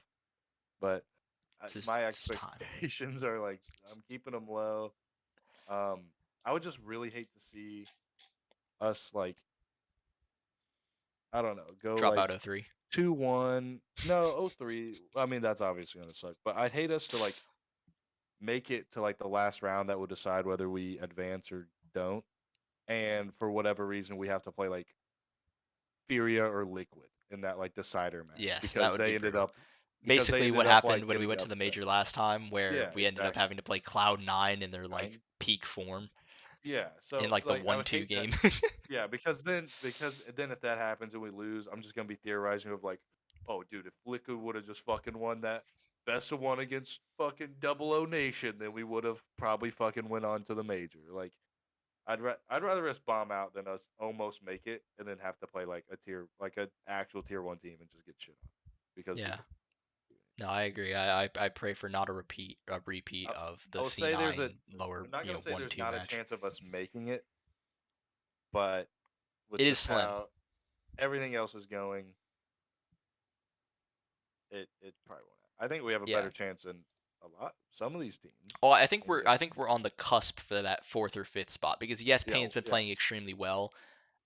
They also did lose to Imperial so yeah. in the showdown. So look, it's not like Payne is a lock-in. I think the only teams that are pretty much lock-ins should be Complexity, Liquid, Furia, which spoiler, not very much different from how it normally is at these in this qualifier. Um, I mean, yeah. but I There's think at they're least fighting two for the solid fourth or spots fifth though. spot, which is doable. The only problem is, again, they are in the mix for that fourth or fifth spot. The only problem is there's a lot of teams that are in the mix for that fourth or fifth spot. Yeah, I mean, yeah. MIBR has been looking MIBR, incredible with Insani. Imperial. Imperials on the upswing. Team One has looked pretty decent. Nouns is always just they're a strong individual team, right? They haven't looked good recently. I mean, they played Liquid and got trounced, but who knows how they do here. Yeah, I Um, mean, you can't count out like Fluxo with Cold and Lukowski Blood. was insane. Oh, He dude. didn't get a chance to Yeah, play at the last major RMR, so he's like there's this chance, you know what I mean? Um, 0 Nation, even without Taco, made the EPL playoffs. So who the fuck knows how well they're gonna play at this event? So unfortunately for EG, it's just they're in the mix with those other teams, but there's so many of those other teams that it makes you question if they're gonna be the ones who end up getting into that top five. Um, you know, so so okay. So I have a rule theory for you. okay. Do you think it's going way back if we're like ideal world, right? hmm Do you think it's okay that non-North American rosters compete in the North American like close qualify? Yeah. Like, I cause I personally mean, don't think about like it. So it. like Payne, MIBR, and Team One are all full Brazilian rosters Right, that but got they to live in compete in North NA, so America. they get the NA Right. So qualifier they get the spot. NIVI qual. Yeah, I'm not a fan of it. Um, I understand why it is that way because essentially you would probably be having to force those teams to go back to Brazil Hmm. or to SA to compete in those qualifiers. Um, Right. but at the same time, it is taking away spots from other North American teams. I And mean, if we, yeah, if all the plebs just want to give the argument of like, yeah, well, the NA team should just get better so then they can be better than the Brazilian teams and then not have to worry about it. The problem is that these teams that are living in NA are the best South American teams for the most part. Like Team 1 is one of the best South American teams. MIBR, MIBR is Payne. probably the best tier 2 South American team right now. Imperial is well actually they're in SA still, right? Yeah, yeah. Yeah, So so so they're it's not in the only mix, but it's it's Payne, MIBR, MIBR, Pain, and that's the other Team one. One. Pain, everyone always forgets about Pain for some reason, and then they have like good results, and then people go, "Oh It wow, is that kind Pain of team's crazy. pretty good." It's like, yeah, no joke, It like happens they every are it actually a happens good every team. major cycle. Is like no Yeah, one remembers Payne, and they're like, like and people then were all of a talking sudden they highly about. qualify, and people are like, "Who the I think fuck is this, it? Oh, it's Payne." yeah, like I think this roster has stayed relative. No, it's been the pretty much exact same. I think I don't think they've made I any think they made roster one moves. Was Neck? change. I think NECA's is maybe their change. I don't Um, know. I mean, I think Hardzao, Big Zera, Skulls, and Zevi were all on the team this time last year. yeah, I think. I mean, Um, yeah, I think it was Ricks, mate. No, Nekas came in that's for Nathan because Nekas left right. Nathan, and then Nathan got like benched as what I don't know what was it. Nekas? February 5th, PKL is benched on Pain. Yeah. February 5th, Nekas is moved to the active roster. Oh, it changed Um, when Safe got picked up by didn't yeah. it? So after Skulls joined in Oh, Skulls and 2022. Zevi joined after Nathan and What was I Nekas got thinking of? Oh, I'm sorry, not a year ago. I was thinking of the Rio Major. Right before the Rio Major, Payne went to an event. Might have been the Melbourne one, or no, it wasn't Melbourne, but it was some other. I don't know, it was some other event where Imperial was there and they beat Imperial in the final. yeah. I do very much remember that. Anyways, point being, look, Payne's been a top Brazilian team for a while now. I mean, I know it doesn't mean much, but it's just it's Yeah. annoying in the sense that it's taking away like NA NA rosters. is in desperate need of getting players to go to these types of events or at least have the chance to go to these types of events and because I think also for young players in the NA scene like it kind of makes things a little bit more real to them like hey look you can legitimately go to the major in theory. Like you're going to the RMR. You have to travel to a LAN to play against the best teams in your region to qualify for the major. Like you are that close. If there's more players that have that opportunity, um, I would imagine that those players would also feel like, okay, this is something that I could actually try to do if I'm good enough. And maybe more players have, I don't know, some more motivation. Look, I'm not saying it would be much, but hey, maybe more orgs come in because they go, wow, I could pick up an NA team for cheap. And potentially they could go to the major. And if they do go to the major, I'm going to get sticker revenue.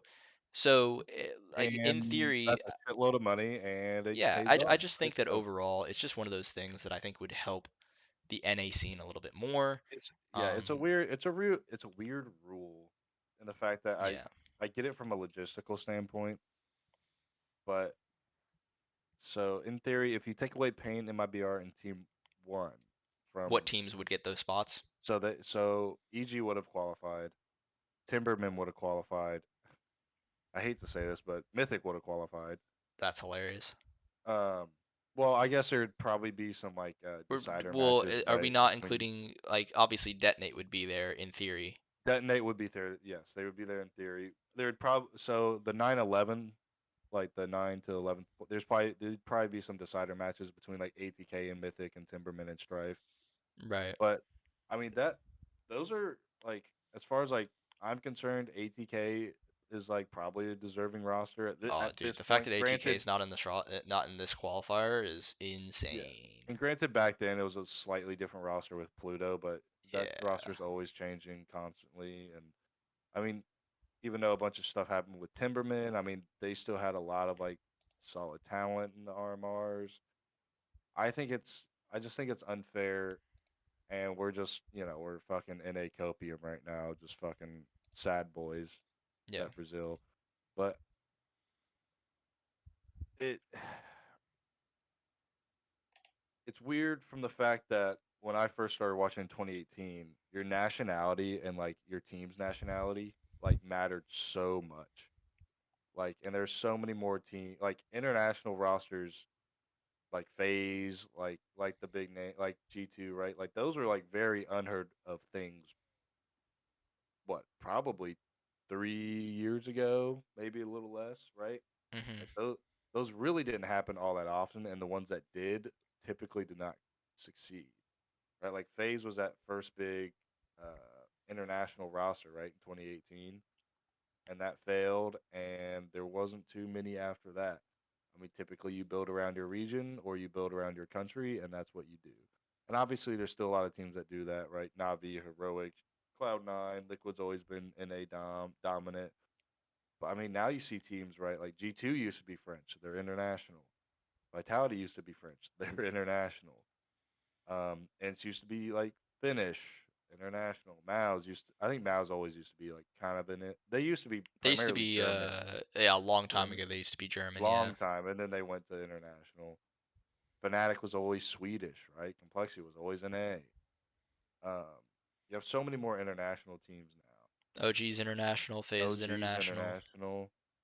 Complexity was NIP, international, NIP is NIP is international. international. FaZe kind of Uh, Kerrigan winning events kind of opened the door for teams to explore that a little bit more.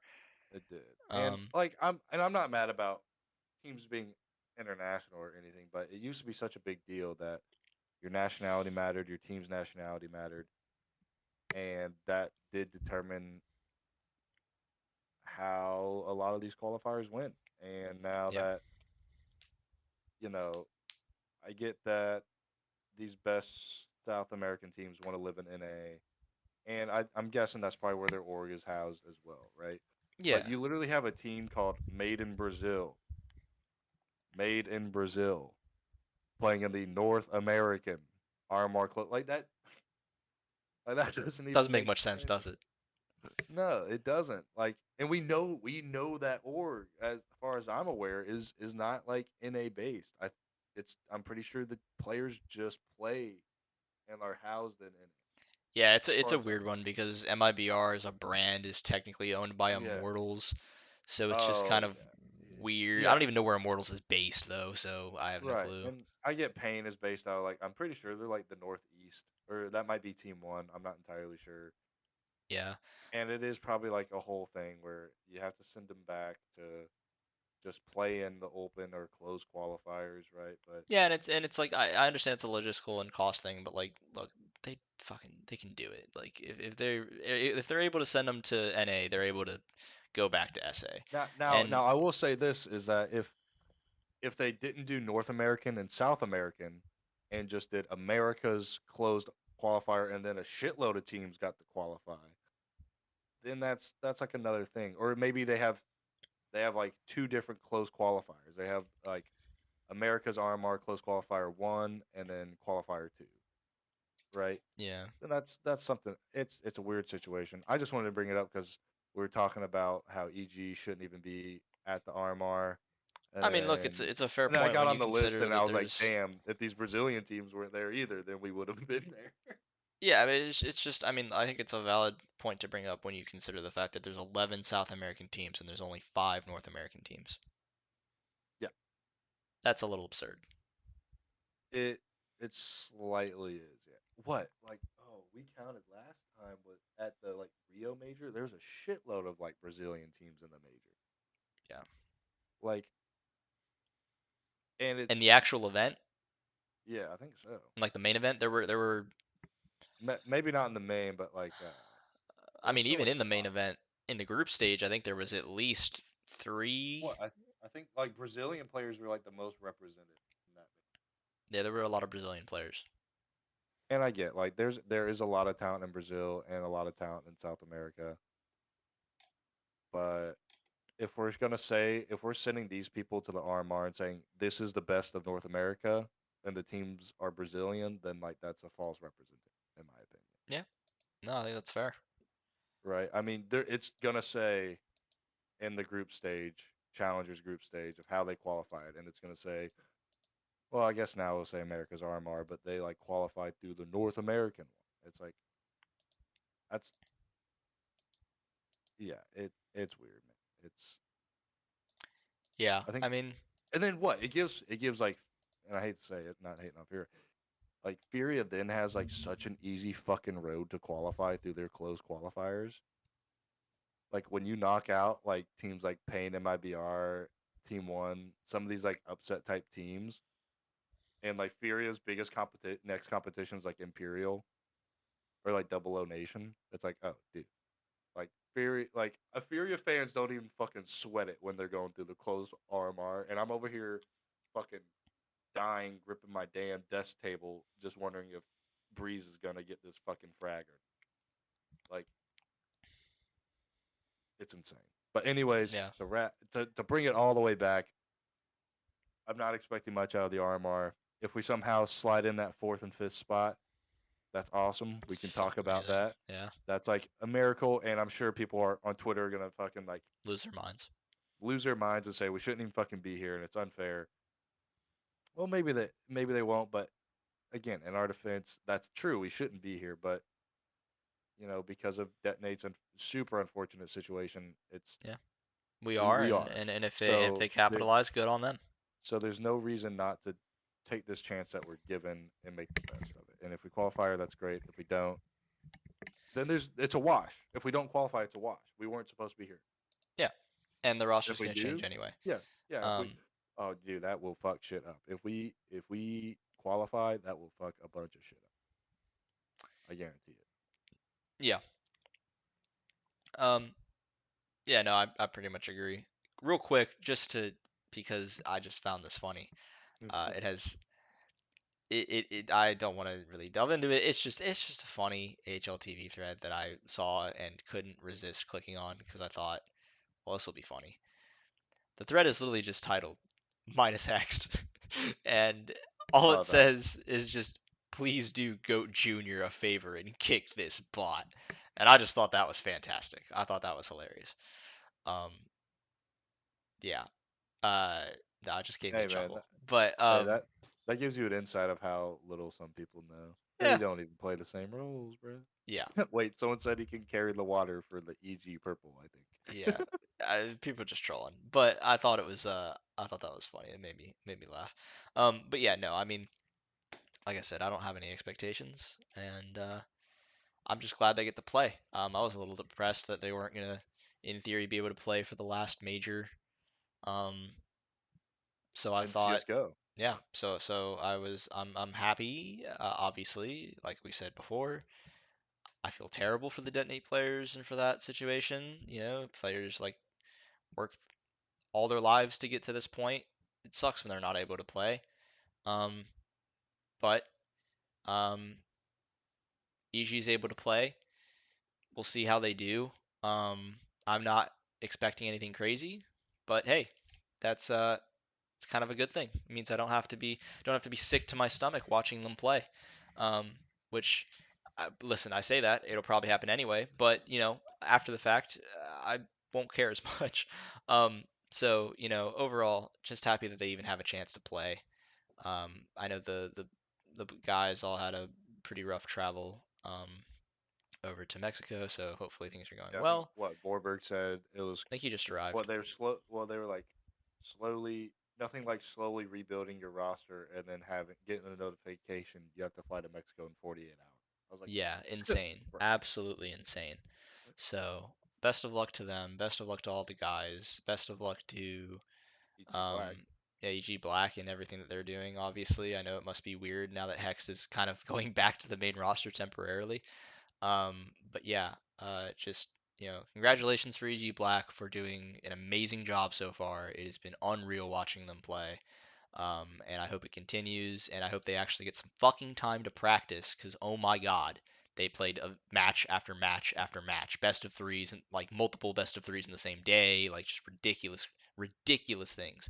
So I'm sure Hex is already just like, wow, the difference between tier two playing matches nonstop and then tier one where you barely play any matches, but they're all really, really Really important hard. is Yeah. insane. But yeah, so best of luck to EG Black.